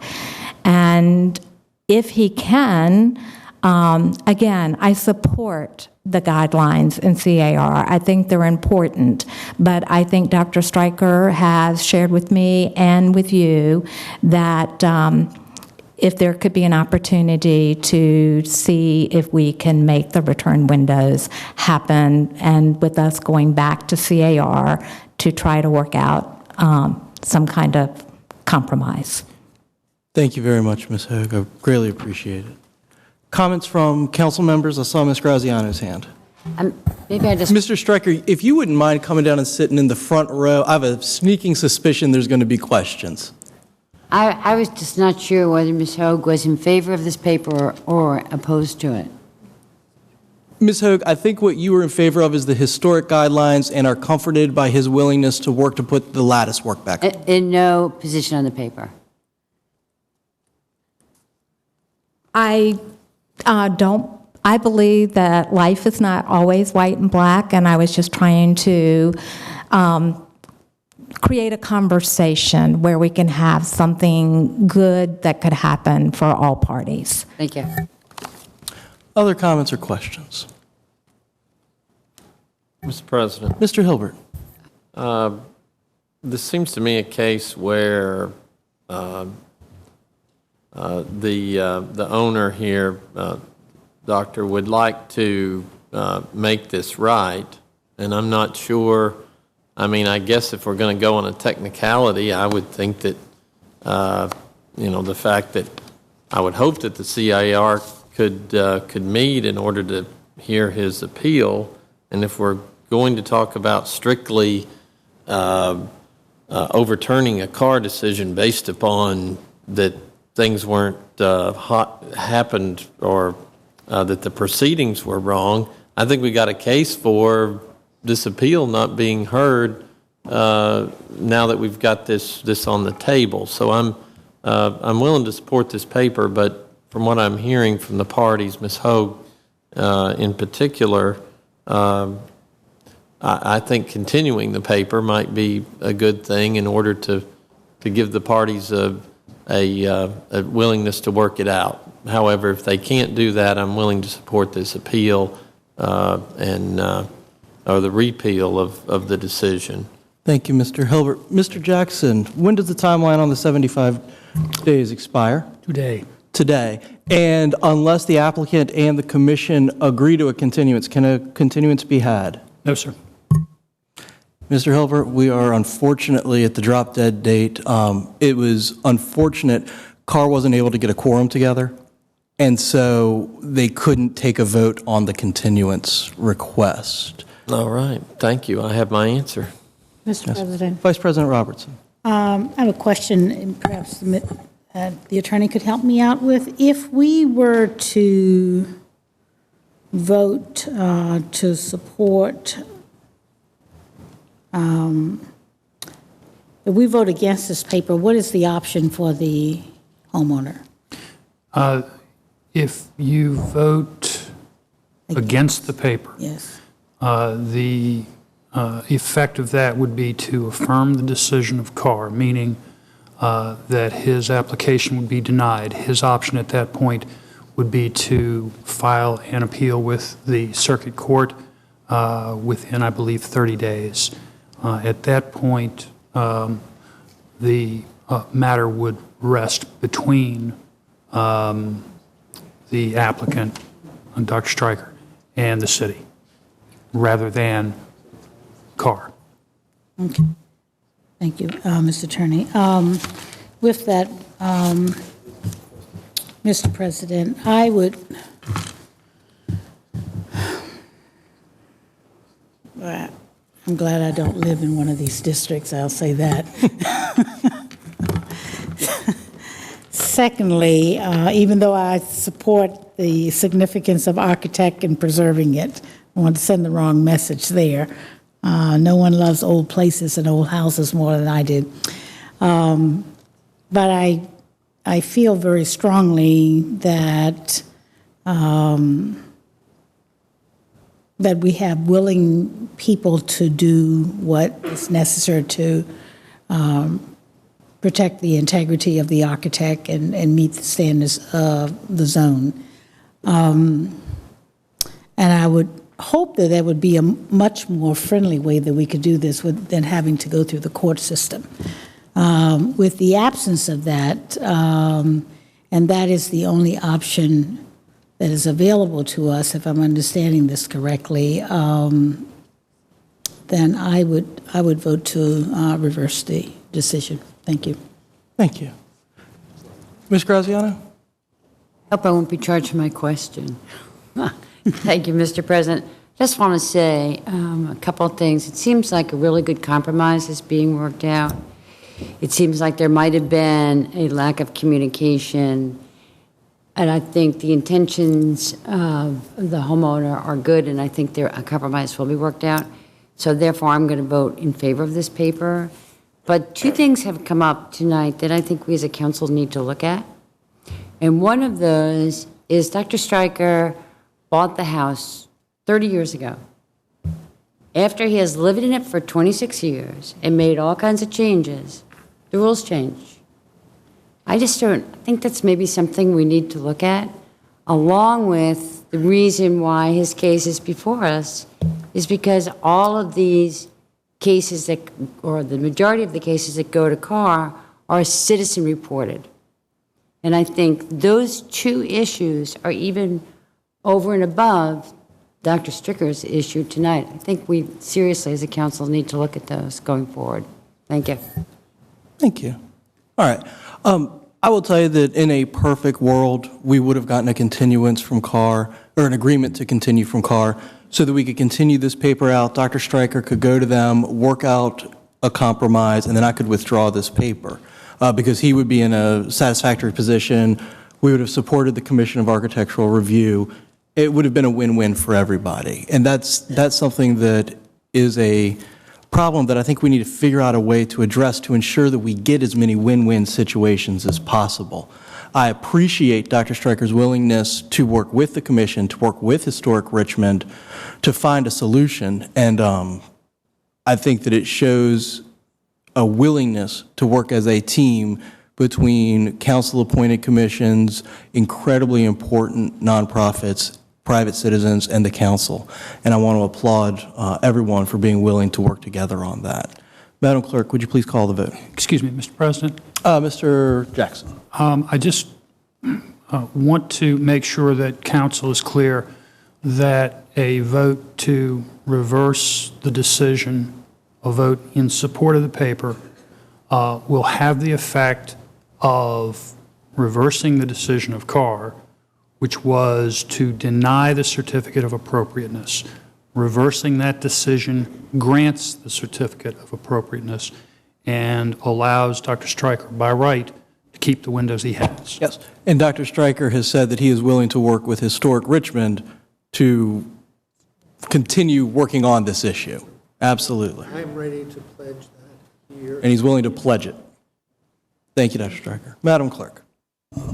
Council is voting on item number 26, resolution number 2013. Oh, I'm sorry, I did not see Dr. Newbill's hand. Just a quick question, Mr. President. The proposed plan, per Ms. Hoag's review, and I suspect, the CAR had not had an opportunity to review what was submitted by Dr. Stryker and weigh in. Was there any review and just not an opportunity? I don't believe there's been a review yet. Okay, and so Ms. Hoag... Ms. Easterling is shaking her head no. No, and so Ms. Hoag has experience... Okay, Ms. Hoag, I'm sorry, having a hard time seeing you back there, but the proposal that you've seen, would that be something based on your experience and work in Old and Historic and work with CAR, satisfy the intent in this area? I cannot speak for the CAR, but I was hoping that we could take, right or wrong, the politics out of windows, and that's why I was trying to mentor a compromise between Dr. Stryker and the CAR, and unfortunately, whatever decision is made, CAR is tomorrow, but Dr. Stryker has pledged, again this evening, that he is willing to compromise to at least return the upper part of the window with the treasury and the original wood window that was taken out. The lower part of the window might not be replaced, but we haven't really gotten into the specifics of that, but he is willing to compromise with the decorative detail. But I can't speak for CAR. Okay, but in terms of your experience, based on what's being proposed, this would be something that gets to what would be appropriate in this Old and Historic District relative to these windows. Dr. Stryker thinks that he can get the original upper window sash with all the beautiful wood back, and that would be appropriate. CAR, and I can't speak for them. We might not be able to get the lower sash, which is the more plain window, but I think that we could work with the contractor and compromise. But again, we haven't had that opportunity. Dr. Stryker's just been kind enough to say he is willing to work for a compromise. Thank you. And again, Dr. Stryker, I don't want to speak for him either, but he's been very amenable to talking. Thank you. Madam Clerk. Council is now voting on item number 26, resolution number 2013-R202. Mr. Beliles? Aye. Ms. Graziano? Aye. Ms. Mosby? Aye. Mr. Agelasto? No. Mr. Hilbert? Aye. Ms. Trammell? Aye. Ms. Newbill? Aye. Vice President Robertson? Aye. President Samuels? Aye. That paper has been adopted. Thank you. Madam Clerk, am I right in believing that ends our regular agenda? That is correct. All right, well, that's good news. May we please move on to the motions to amend and continue? Yes, first, we have item number 12. That's to endorse, resolution number 2013-R250, to endorse the City of Richmond legislative proposals set forth within the document entitled 2014 City of Richmond Legislative Proposals for the Virginia General Assembly, to request the Richmond delegation to the General Assembly of Virginia to take legislative action consistent with and in vigorous support of such recommendations, to support other legislative action recommendations, and to encourage other organizations and individuals to support such recommendations. The proposed amendment to that paper is as follows. Page 1, line 5, after the word assembly, strike the semicolon and the ending quotation mark and insert a comma, ending quotation marks and the word as amended followed by a semicolon. Page 1, line 17, after the comma and ending quotation mark following the words assembly, insert the words as amended followed by a comma. I'll need a motion to accept the amendment to that paper as presented. Mr. Agelasto, will you make that motion? So moved. Council is now voting on the amendment to item number 12, resolution number 2013-R250 as presented. Mr. Beliles? Aye. Ms. Graziano? Aye. Ms. Mosby? Mr. Agelasto? Aye. Mr. Hilbert? Aye. Ms. Trammell? Aye. Ms. Newbill? Aye. Vice President Robertson? Aye. President Samuels? Aye. That paper is before you. Thank you. Is there any initial comment from the patron? Okay. Those who wish to speak in opposition, please step forward. Those in favor? Bringing it back to council for discussion. Council President? Yes, Mr. Agelasto. The only question that I have at this point on this, and I'm very good with it, and we've had these conversations during our budget sessions last year, but we've appropriated funds in the budget to do a program that we're now asking the General Assembly to permit us to do. So what impact does that have? That's an excellent question. I mean, we've got To whom would you like me to refer that question? Would you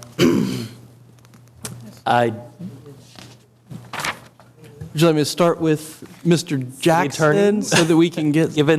Yeah, I don't want to belabor the issue, but we've got $1 million set aside to do this program in the utilities budget this year, but apparently we don't have the authority to do it, so we're now going to the General Assembly.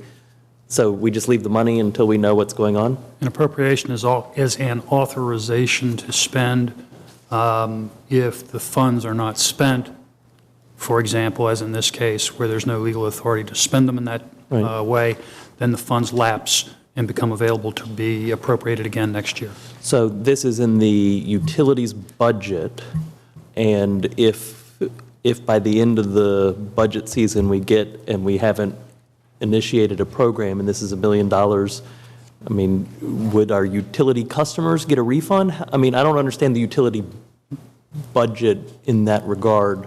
I don't believe they would get a refund. The appropriation simply would lapse, and that would become funds available to be budgeted and spent in the next fiscal year. Even in the utilities budget that has different requirements. Okay, thank you. All right. Any other council comments? Madam Clerk, please call the vote. Council is voting on item number 12, resolution number 2013-R250 as amended. Mr. Beliles? Aye. Ms. Graziano? Aye. Ms. Newbill? Aye. Mr. Agelasto? Aye. Mr. Hilbert? Aye. Ms. Trammell? Aye. Ms. Newbill? I think I went. Ms. Newbill has voted aye. We need to go and ask Ms. Mosby if she I'm sorry. supports the paper. Ms. Mosby? Aye. Vice President Robertson? Aye. President Samuels? Aye. That paper has been adopted. Thank you. Any other amendments? Yes, we have one additional paper to be amended and continued, and that is item number 19, ordinance number 2013-180, to amend City Code Section 42-41 and Section 42-44 for the purpose of providing that sales proceeds, real estate tax revenues, and the proceeds from the lease or other use of Department of Parks, Recreation, and Community Facility properties be set aside to fund improvements, enhancements, and upgrades to the department's properties. The proposed amendment to that paper is as follows.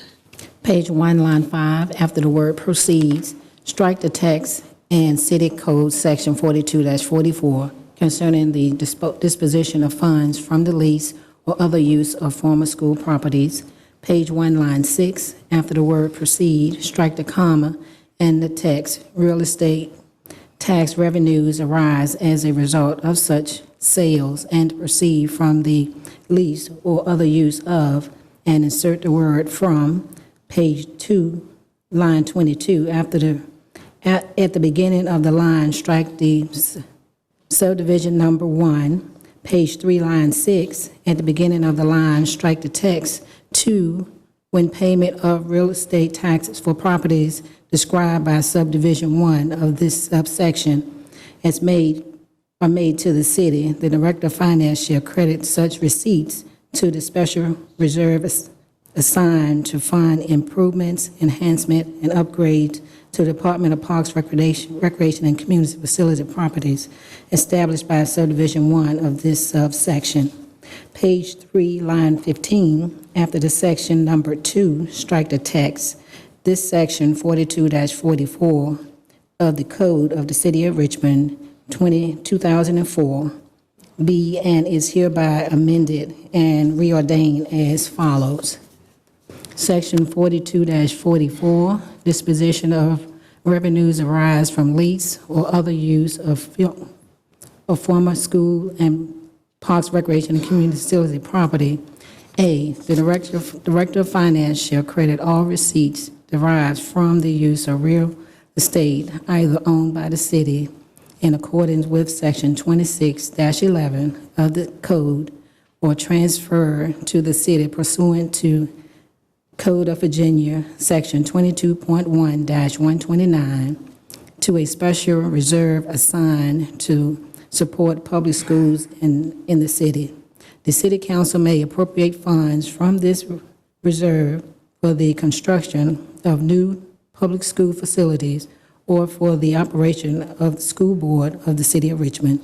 B, the Director of Finance shall credit all receipts derived from the use of real estate owned by the city and last used by the Department of Parks, Recreation, and Community Facilities to a special reserve assigned to fund improvements, enhancement, and upgrades to the Department of Parks, Recreation, and Community Facilities properties. The City Council may appropriate funds from this reserve to fund improvement, enhancement, and upgrade to Department of Parks, Recreation, and Community Facilities properties. C, for purposes of this section, 1, the term used mean all lease or other rights to use such real estate granted by the city, and all leases or other rights to be used such real estate granted by any grantee to which the city has conveyed such real estate. And 2, the term receipts mean all payment received by the city in exchange for a lease or other rights to use such real estate granted by the city.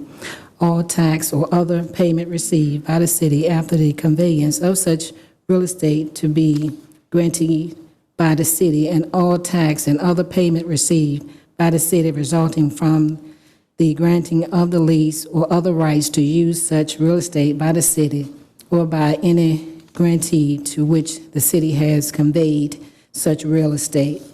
It's section 3. I'll need a motion to accept the amendment to that paper as presented. Councilor Graziano, will you make that motion? So moved. Council is voting on Councilor Graziano's motion to accept the amendment to item number 19, ordinance number 2013-180 as presented, and to continue that paper until Monday, December the 9th. Mr. Bilals? Aye. Ms. Graziano? Aye. Ms. Mosby? Aye. Mr. Agelasto? Aye. Mr. Hilbert? Aye. Ms. Trammell? Aye. Ms. Newbill? Aye. Vice President Robertson? Aye. President Samuels? Aye. That paper has been amended as presented and will be before you again on Monday, December the 9th. Thank you. I believe that ends our need to motion, or to amend and continue papers. That is correct. So we shall move on, please, to the citizen comment period. They left. I'm sorry, I see someone had a question, Mr. Hilbert?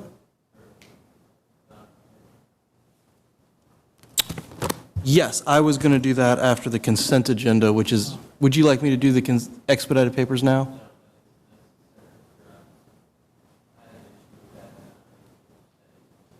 Oh, I know what you're abstaining on. Okay, no problem. Citizen comment, please. First citizen speaker is Henry Richardson. Henry Richardson. Sharon Herman. Sharon Herman. Lasimba Montgomery. Lasimba Montgomery. Anna Edwards. Anna Edwards. Catherine Micah. There we go.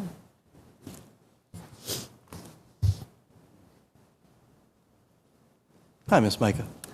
Hello, good evening. My name is Catherine Mika, and I live at 4024 Patterson Avenue. And I wanted to come to you tonight to comment on the revitalized RVA plan, AKA the baseball stadium plan. I'm here as a private citizen, but also as a member of the Richmond Business Council with the Chamber of Commerce. I think that there's two big reasons to build a baseball stadium. We have a lot of economic benefits, and the fact that Richmonders, for a large part, really like baseball, and we should continue to retain a team. In terms of economic benefits, the stadium would bring a lot of jobs to the area, 400 permanent jobs, 1,000 temporary jobs, in addition to $187 million in net new revenues, which is double what the investment would be on the boulevard. A number of years ago, I lived next to Fenway Park in Boston and was able to see what that was like. It was very revitalizing to the area. 15 years ago, there wasn't a lot of retail there. It was a very desolate area, and people would go to the stadium and then they would leave. But when they built large high-rise apartments, they put in some retail and restaurants, people stayed and congregated in the area, and it was a great place to live. And I think that the same would be true in Richmond if we put the baseball stadium downtown. I think that families with children, it would give them an excuse to go downtown and to really enjoy all that downtown has to offer. I'm a mother of a 3-year-old, and right now I don't have any reason to take my son downtown, and I think this would draw families into that area. In terms of the slave site, because there has been some criticism of it, I would encourage you all, if you haven't already, to actually walk the area and see where the proposed stadium is going to be versus the slave site, because I think that's a very important distinction. And I'm also assured in that Ed Ayers is helping out with the slave site history. He was a great professor at UVA, and he has the best of intentions. And I would also say that a grocery store downtown would be a big boon for that area. My sister, a number of years ago, lived downtown, and when her car broke, I had to go and help her get groceries. And I think that there are a lot of problems with food deserts in the city. So I see that the baseball stadium, above all else, it's going to bring economic development, but I think it's going to have a lot of other benefits as well, to include a grocery store. But I think that the great thing is Richmonders love baseball, and this is a great place to put it.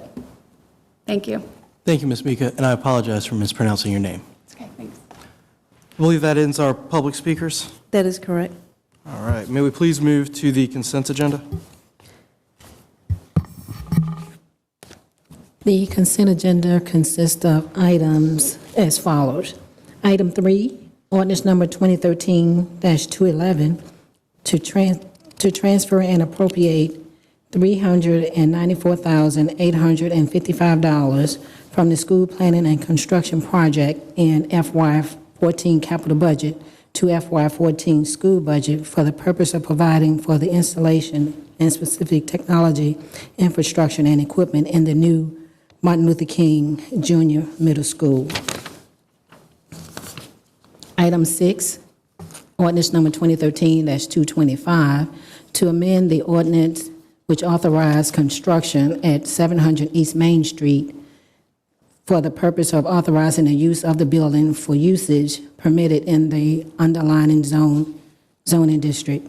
Item 7, ordinance number 2013-227, to declare that a public necessity exists and to authorize the acquisition by gift for Central Virginia Investment / Rocket Landing, LLC, easements on 4200 East Main Street, 4500 Old Main Street, and 4804 East Main Street for the public purpose of construction of the Virginia Capitol Trail Project.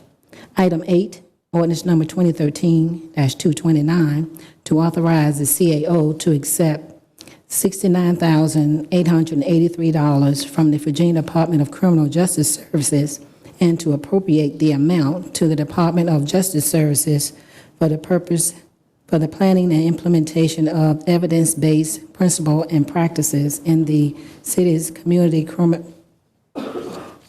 correction program. Item 9, ordinance number 2013-230, to authorize the CAO to accept $40,000 from the Virginia Department of Transportation and to appropriate the amount to the Department of Public Works for the purpose of funding the Floyd Avenue Bike Boulevard project. Item 10, ordinance number 2013-231, to authorize the CAO to accept a standard project administration agreement between the city and the Department of Transportation for the development and administration of the Floyd Avenue Bike Boulevard project. Item 11, ordinance number 2013-232, to amend City Code Section 74-70 for the purpose of reflecting amendments to the Virginia Code Section 2.2-4338, allowing acceptance of a cashier's check in lieu of a bid, performance, or payment bond.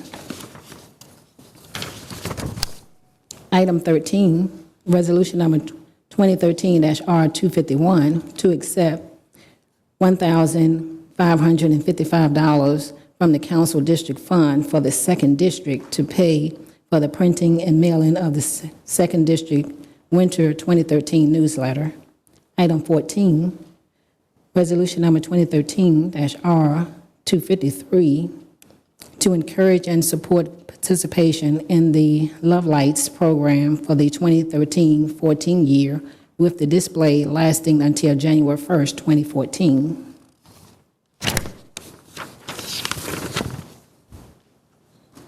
Item 24, ordinance number 2013-224, to amend the capital improvement projects for FY 2014 and the four fiscal year thereafter by increasing revenues from the general obligation bond by $4,142,386, and for 4 fiscal years thereafter by decreasing revenues from planning general obligation bond in fiscal year 2017 by $1,952,386, and in fiscal year 2018 by $2.2 million for the purpose of accumulating funding for necessary streets and sidewalk paving and repair project.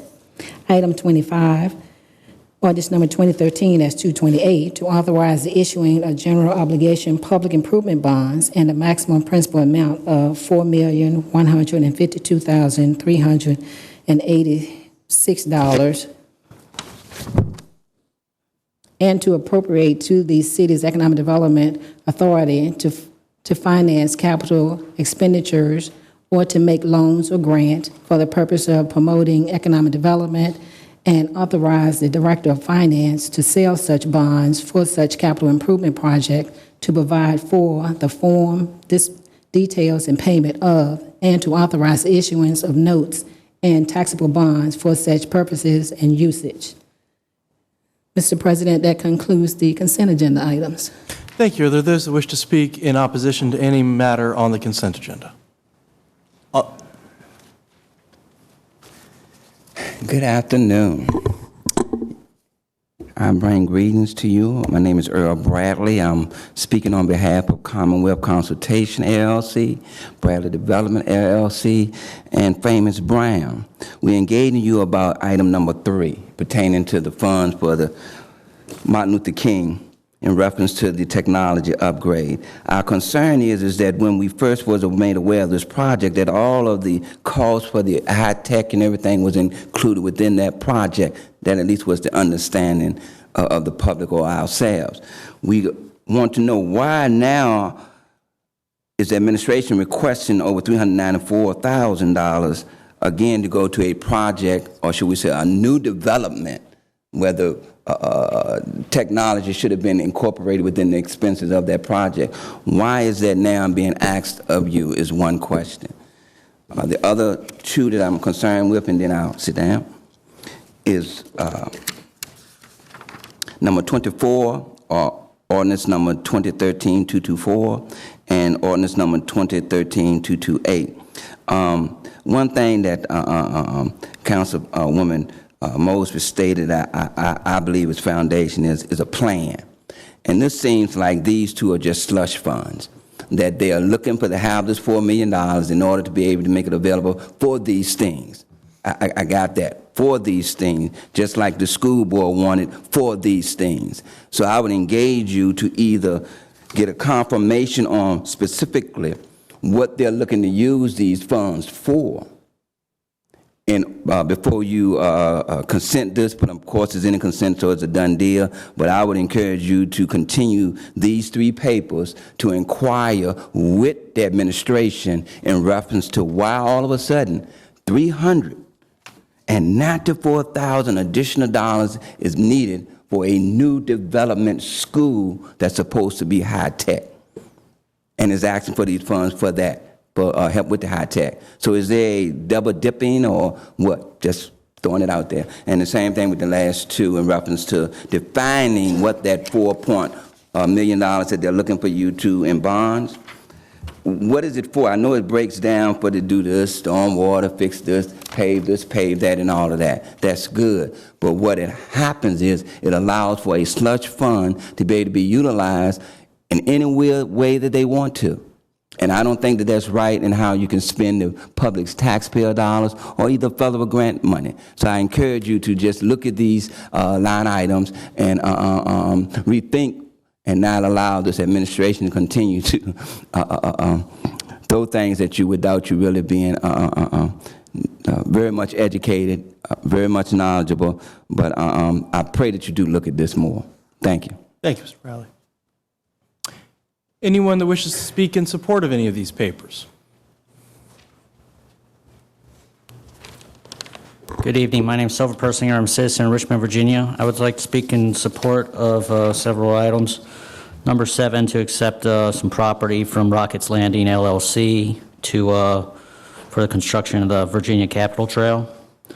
I'd like to speak in support of items 9 and 10, $40,000 for the purpose of funding the Floyd Avenue Bike Boulevard.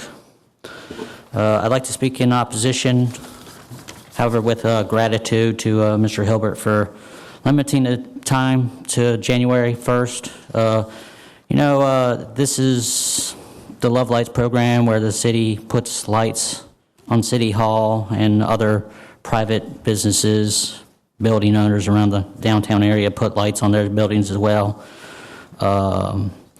I guess one reason I don't like it is it's the brainchild of the guy from the Free Press, and I just, I guess I disagree with him having the ability to make a suggestion that the city then embraces and participates in. I guess the downtown lights are supposed to make the city look pretty. I'm an environmentalist. I think you should turn off the lights when you leave the office. I wish City Council will pass a resolution to that effect. Dominion Power, they're our power monopoly here in the Commonwealth of Virginia, or at least in Richmond, to my knowledge. Actually, I think there's some cooperatives throughout the state, but they're the only show in town for residents of Richmond. They leave their lights on all night long. This contributes to global warming, pollution, coal-fired power plants that contaminate the air, give children asthma, dirty stuff, and Dominion Power isn't pursuing green or renewable energy. So shame on them. But by you all encouraging people to burn your lights, you're encouraging the pollution of the air and water, the destruction of mountains, West Virginia, and I'm opposed to that. So I'm speaking in opposition to Resolution 2013 R253. And finally, I'll repeat my comments I made at the Finance and Economic Development Committee meeting in relation to the millions of dollars being borrowed to construct sidewalks throughout Richmond. I'm supportive of that. I think everyone should have a sidewalk. If they live in the city, they should have a sidewalk in front of their house. They pay taxes. Why should some have sidewalks and others not have them? Also, the gist of my comment from the Finance Committee meeting is why in the Department of Public Works, why isn't there a sidewalks division? Why do we continue to contract with private contractors that get paid more than what it actually costs to do the work? The city can manage the program itself. The only items involved in construction of sidewalks are lime, sand, and water. We've got a pretty good deal on water, I hear. This is work, city work. We have a shortage of sidewalks in the cities. Why not create a sidewalk division on a temporary basis until everyone has a sidewalk? Thank you for the opportunity to comment. Thank you, Mr. Persinger. Bring it back to council for any discussion on the consent agenda. Mr. Agelasto. Thank you, Council President. I just want to make one or 2 points on ordinance 2013-211, which is to authorize the expenditure for the MLK Middle School. And one of the things that I want to highlight here is I had a conversation with several school board members about this proposal, and it became very apparent that the school board isn't aware of papers coming to city council that impact them, and that they don't have anybody on staff who's monitoring our agendas so that they can provide feedback on ordinances that are coming to us. And I would particularly like to see when we have papers like this coming to us that there's some sense that it's been sent to the school board, that we have an idea that the school board is at least aware of this.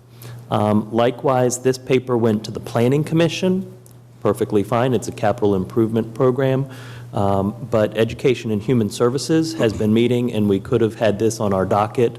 We've been talking about monies allocated for computers in middle schools now for some time, and how council set aside funds to do that initiative, and here we're spending another nearly $400,000 on technological equipment for a middle school, and it would be nice to have those conversations synchronized so that we're not operating individual silos and not everybody aware of what's going on, particularly if there appears to be some redundancy or just lack of awareness.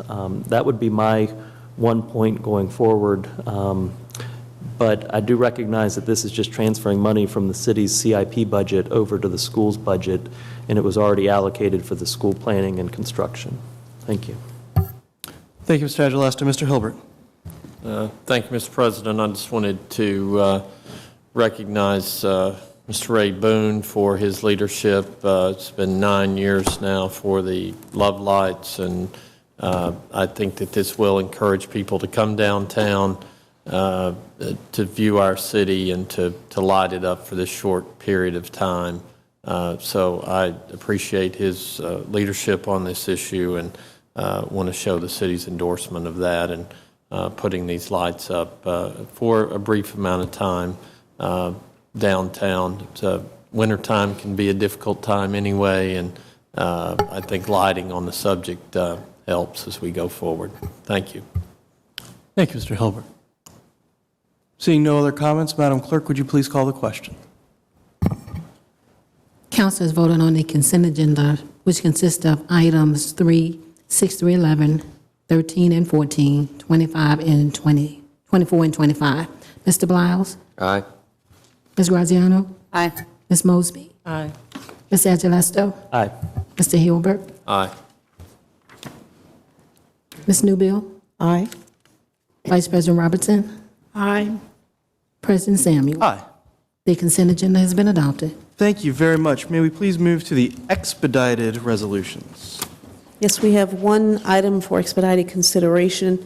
That is Resolution Number 2013-R256, to designate the property known as 100 West Clay Street as a revitalization area pursuant to Virginia Code, Section 36-55.32. I will need a motion for expedited consideration of that paper. Councilor Agelasto, will you make that motion? So moved. Council is voting on Councilor Agelasto's motion for expedited consideration of Resolution Number 2013-R256. Mr. Bliles? Aye. Ms. Graziano? Aye. Ms. Mosby? Aye. Mr. Agelasto? Aye. Mr. Hilbert, it's my understanding you have a conflict of interest with that? Yes, I do, and therefore will be abstaining. This is a resolution in order to obtain financing from my employer, VHDA. Thank you. Ms. Newbill? Aye. Vice President Robertson? Aye. President Samuels? Aye. The paper is before you. Thank you. This is a paper that I'm patroning at the request of a gentleman who's working to get funding through the VHDA. This is a VHDA requirement that the governing body essentially give a thumbs up to the deal through this resolution. That's why I brought it up. I'd appreciate your support. Are there those in the audience tonight who wish to speak in opposition? Are there those in the audience tonight that wish to speak in, Mr. Persinger, are you coming for opposition or support? Well, it doesn't matter. You're here. Good evening. Thank you. My name is Silver Persinger, citizen of Richmond, Virginia. I'm speaking in opposition to this paper merely because it's an expedited paper. For the public who doesn't know what expedited paper means, it means that council just received the paper today. There's been no previous public hearings on this paper until this very moment. And now as I look in the council chambers, you work for the city, correct? He does. There's nobody from the public in the audience right now. Folks at home don't get to see the audience, but there's nobody here. It's you all, council members, 9 of you. I see 3 members of the clerk's office, council's chief of staff, Ali, and I'm the only person from the public. We have 3 people from the media. I'm the only person from the public that's here. So I'm speaking in opposition to this because don't you think the people in Jackson Ward deserve an opportunity to comment on this?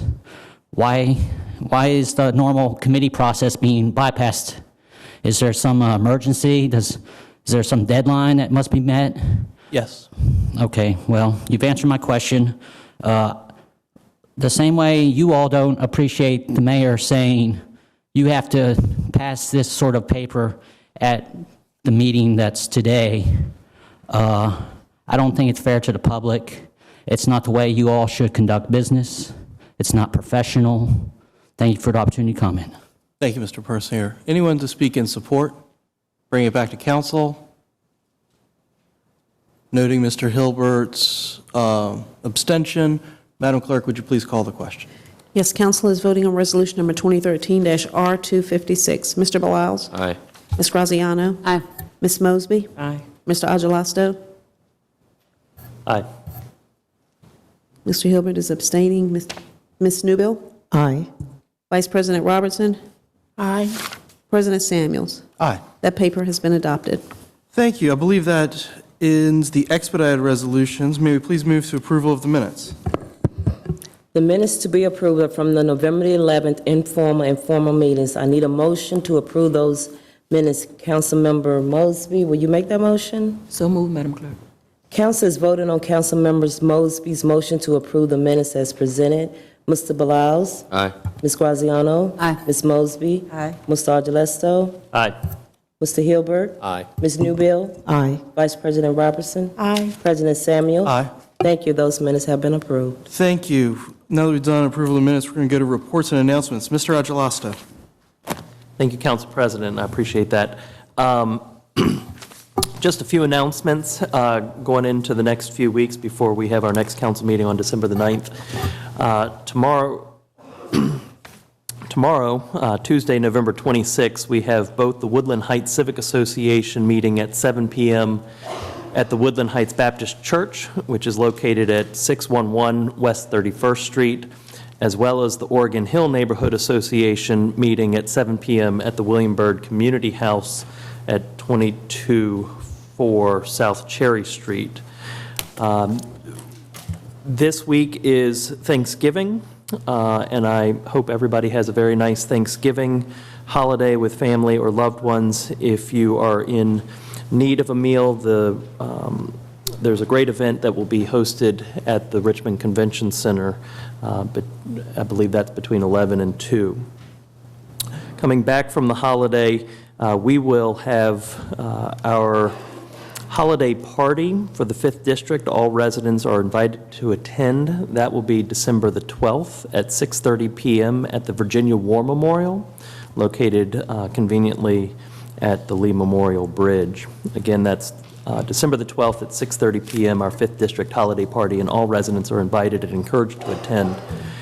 On Monday, December the 2nd, the Whole Street Midlothian Civic Association will meet at 7 p.m. at the Koinonia Christian Church. That following Tuesday, December 3rd, the Uptown Civic Association will meet at 6 p.m. at F.W. Sullivan's, and they have recently been reviewing proposed special use permits in the Uptown area, so I encourage anybody interested in those types of issues to show up to the Civic Association. Saturday, December the 7th, is the Bird Park Civic League's annual holiday party at the Bird Park Roundhouse from 10 a.m. to 11 a.m.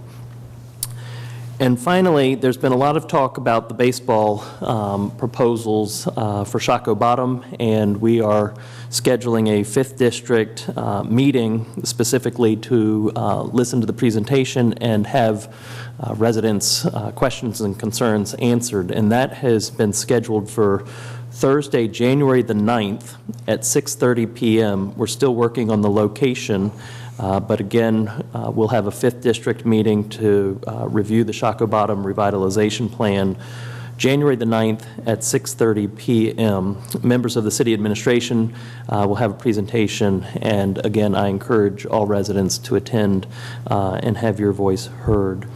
As always, please go to my Facebook page if you're looking for updated information on a regular basis about activities and events in the district, as well as agendas for upcoming City Council-related meetings, and sign up for our e-newsletter.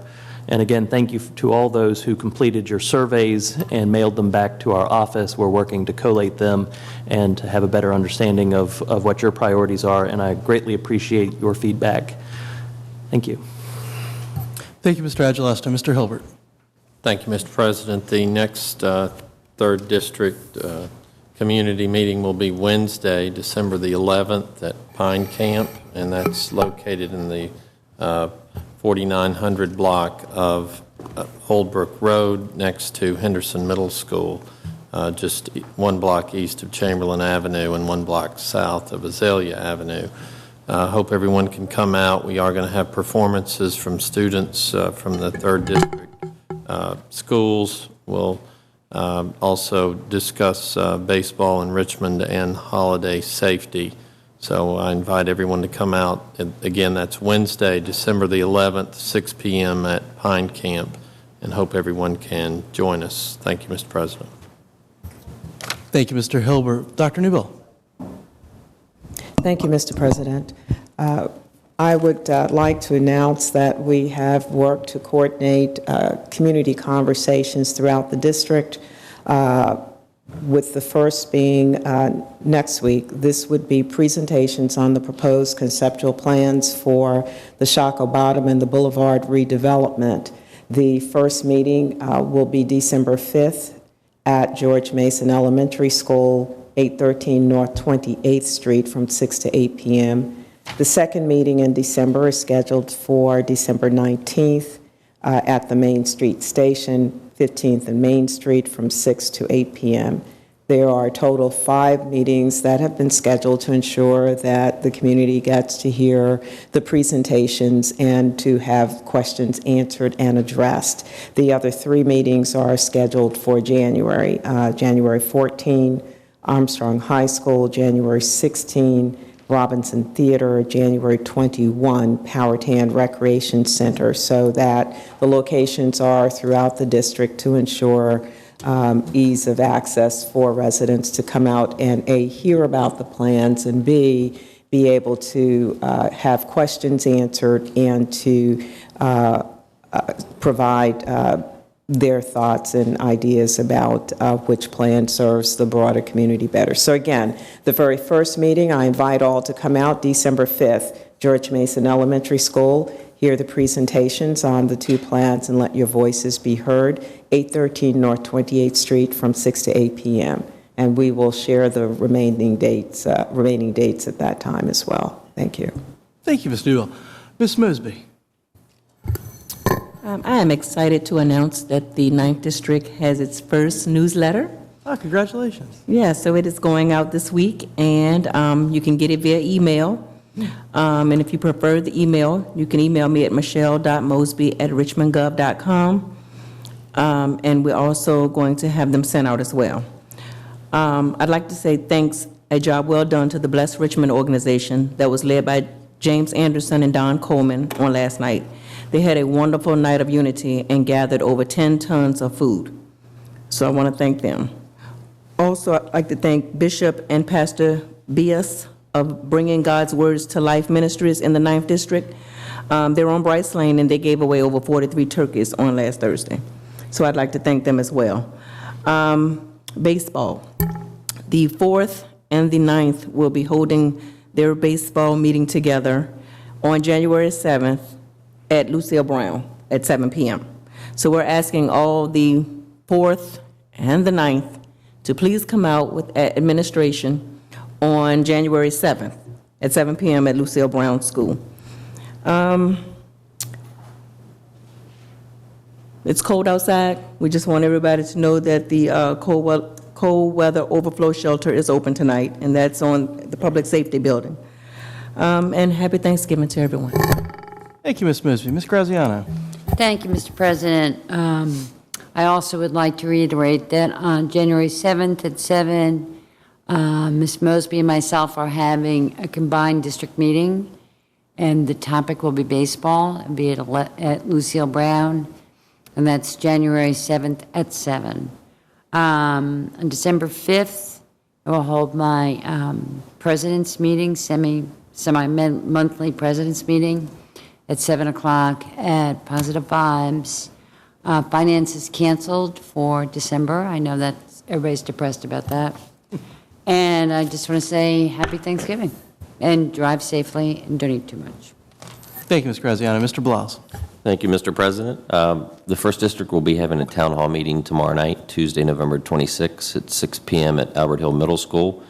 While baseball will be on the agenda, we probably will have our baseball-specific meeting sometime in January. That has yet to be scheduled, but will be noted on Facebook and on our website and in December's email newsletter. And you can find all that at johnbalaus.com. Thank you. Thank you. Happy Thanksgiving. Thank you, Mr. Balaus. Dr. Newbill, did you have something to add? Yes, I do have a couple of things. I'm glad to see what you're going to do. Yes, okay. So I do want to announce that at the meeting of the leaders of my civic and organizations, it was announced that there will be one of the associations holding a meeting on December 9th on the baseball diamond that the administration will also participate in at the Robinson Theater, and I believe that is at 7. That is Churchill Association. So do want to also say that there are other, and we encourage lots of conversation, and I'm pleased that they're taking that kind of leadership as well as other associations. So, as Ms. Mosby said, it's chilly, and one of the things that often happens during this time of year is that we often use a variety of sources to heat, and we want to make sure that we do that. We're doing it with great safety, and one of the ways that we safeguard ourselves, our home, et cetera, is to ensure that we have smoke alarms. And I know that my colleague who's not here right now would want me to let you know, if you don't have your smoke alarm, you can call the fire department. They still are available at no cost, 646-1526. Let's make sure that we have a safe and healthy holiday season and really provide the kind of safety and security. This is a small item, but it saves lives if properly installed and used. Thank you. Thank you, Dr. Newbill. Vice President Robertson. Thank you, Mr. President. I have a few announcements. Seems like we're going to be talking about baseball a lot in the city. The 6th District certainly is interested in having that conversation in the community as well, and we'll have that on several of our agendas for any of the meetings that we will be having over the next 2 months. We are having our town meeting on December the 14th. We plan to have it at the train shed. And the discussion is going to be, the theme for the town meeting is the contribution that African Americans have made to the city of Richmond. specifically with emphasis on the slave trade that took place in Chaco Bottom, which is also going to generate, we know, a lot of discussion as it relates to the development plan, but the focus is going to be heavily on the contribution of African Americans as we celebrate the holiday season as well as a part of that meeting. I want to encourage all of the residents to attend to get a firsthand view of what is being proposed in regards to the commemoration of that of the slave trade that took place there, and give people an opportunity to appreciate the values that African Americans have contributed to through that site, to the city of Richmond, and to this country as a whole. That meeting will be on December the 14th from 9 to 12 at the train shed, at the train station downtown off of 14th, off of 18th Street, I guess, 18th Street. And we want to invite all of our residents to come out to that. We're also having a meeting on December the 5th at 6 o'clock at Ann Hardy Park, where the residents are putting together the final stages of a quality of life implementation strategy for the Highland Park community. And that meeting will be at 6 o'clock at Ann Hardy Park at the streets of First and Carolina Avenue. And I'd like to I'd like to wish everyone a happy Thanksgiving. Thank you. Thank you. Ms. Mosby.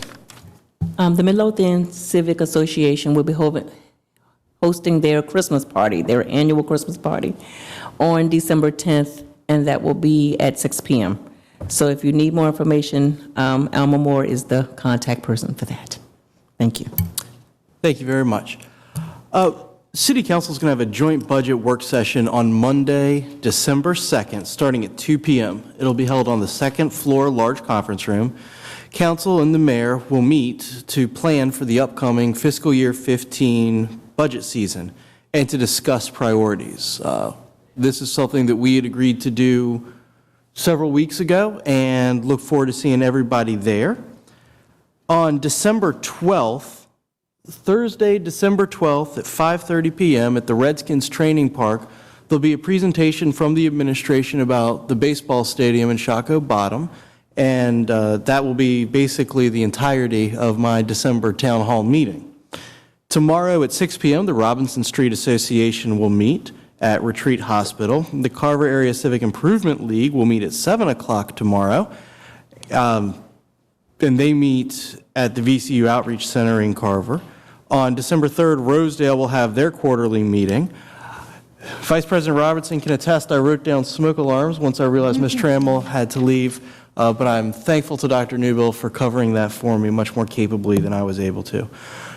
Lastly, I just wanted to say thank you in this season of Thanksgiving for all that this council does, for what the clerks do, for what our staff does, for what the city attorneys do, and other staff appointees.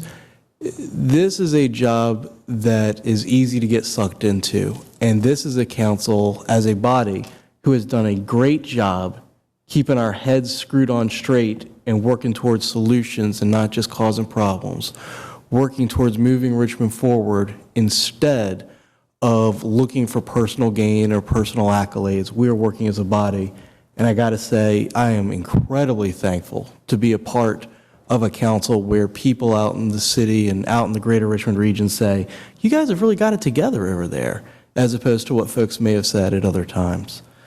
Lastly, I'm thankful for my family and the country we live in. And having said all of that, Madam Clerk, would you please read into the record any new papers? Mr. President, the Chair of the introduction papers for this evening are as follows. Ordinance number 2013-238 to change the use of a portion of the public safety building at 501 North 9th Street as a shelter for homeless persons in the city who would otherwise be exposed to extreme temperature and inclement weather conditions. Council public hearing December the 9th. Ordinance number 2013-239 to amend City Code Section 90-256 to allow the display of banners along Robinson Street in the Fan District. Council public hearing December the 9th. Ordinance number 2013-240 to amend City Code Section 110-136 for the purpose of delaying an increase in the care service fare. Council public hearing December the 9th. Ordinance number 2013-241 to authorize the CAO to accept $32.4 thousand from the Richmond Metropolitan Authority and to appropriate the amount to the Department of Public Works Parking Management Special Fund for the purpose of funding maintenance in the Carytown parking deck at 7 South Crenshaw and 16 South Colonia Avenues. Council public hearing December the 9th. Ordinance number 2013-242 to amend ordinance number 2013-109-72 to authorize the CAO to accept and appropriate additional funds from the U.S. Department of Housing and Urban Development in the amount of $2.2 million for Community Development Block Grant Funds, CDBG, Home Investment Partner Funds, Emergency Shelter Grant Funds, ESG, and Housing Opportunities for Persons with AIDS Funds, HOFA. Council public hearing December the 9th.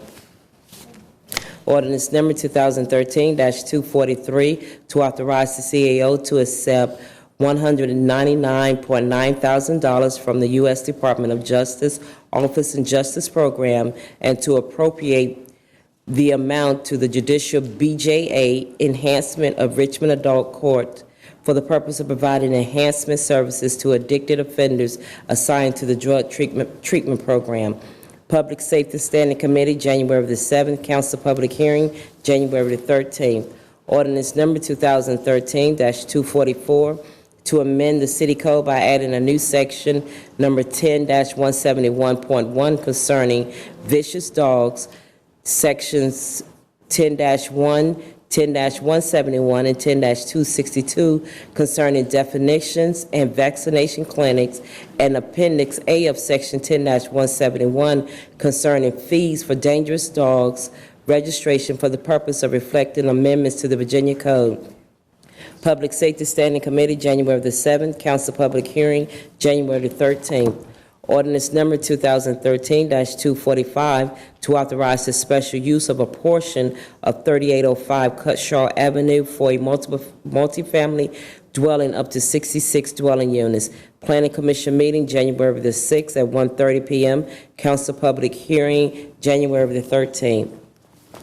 Resolution number 2013 R257 to dispense with the December 23rd, 2013 regularly scheduled meeting of the Council Organization and Development Standing Committee, December the 2nd. Council public hearing, December the 9th.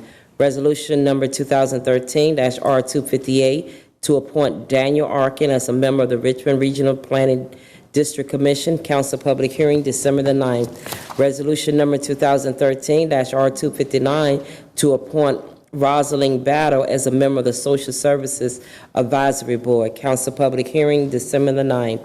Resolution number 2013-R260 to appoint Jennifer Ann Cesar as a member of the Aging and Disability Advisory Board. Council public hearing, December the 9th. Resolution number 2013-R261 to appoint Max Hef Buchanan as a member of the Highway Safety Commission. Council public hearing, December the 9th. Resolution number 2013-R262 to appoint A. Lynn Ivy III as a member of the Aging and Disabilities Advisory Board. Council public hearing, December the 9th. Resolution number 2013-R263 to appoint Rory Rowan as a member of the Highway Safety Commission. Council public hearing, December the 9th. Resolution number 2013-R264 to appoint William Steele as a member of the Citizen Transportation Advisory Committee to the Metropolitan Planning Organization. Council public hearing, December the 9th. Resolution number 2013-R265 to appoint John Snyder as an alternate member of the Citizen Transportation Advisory Committee to the Metropolitan Planning Commission. Council public hearing, December the 9th. Resolution number 2013 R266 to appoint Fatima Yusofi as a member of the Highway Safety Commission. Council public hearing, December the 9th. Resolution number 2013 R267 to reappoint Stacy L. Burrs as a member of the Minority Business Enterprise and Emerging Small Business Advisory Board. Council public hearing, December the 9th. Resolution number 2013 R268 to reappoint Chris Early as a member of the Green City Commission. Council public hearing, December the 9th. Resolution number 2013 R269 to reappoint Richard S. Johnson as a member of the Economic Development Authority. Council public hearing, December the 9th. Resolution number 2013 R270 to reappoint Mary Jo Joseph as a member of the Personnel Board of the City of Richmond. Council public hearing, December the 9th. Resolution number 2013 R271 to reappoint Jeff T. Niels as a member of the Personnel Board of the City of Richmond. Council public hearing, December the 9th. Resolution number 2013 R272 to reappoint Harold L. Watkins II as a member of the Capital Area Alcohol Safety Action Program Policy Advisory Board. Council public hearing, December the 9th. Mr. President, that concludes the reading of the new legislation. Thank you. Unless there's other business by council members to bring up right now, this meeting is adjourned.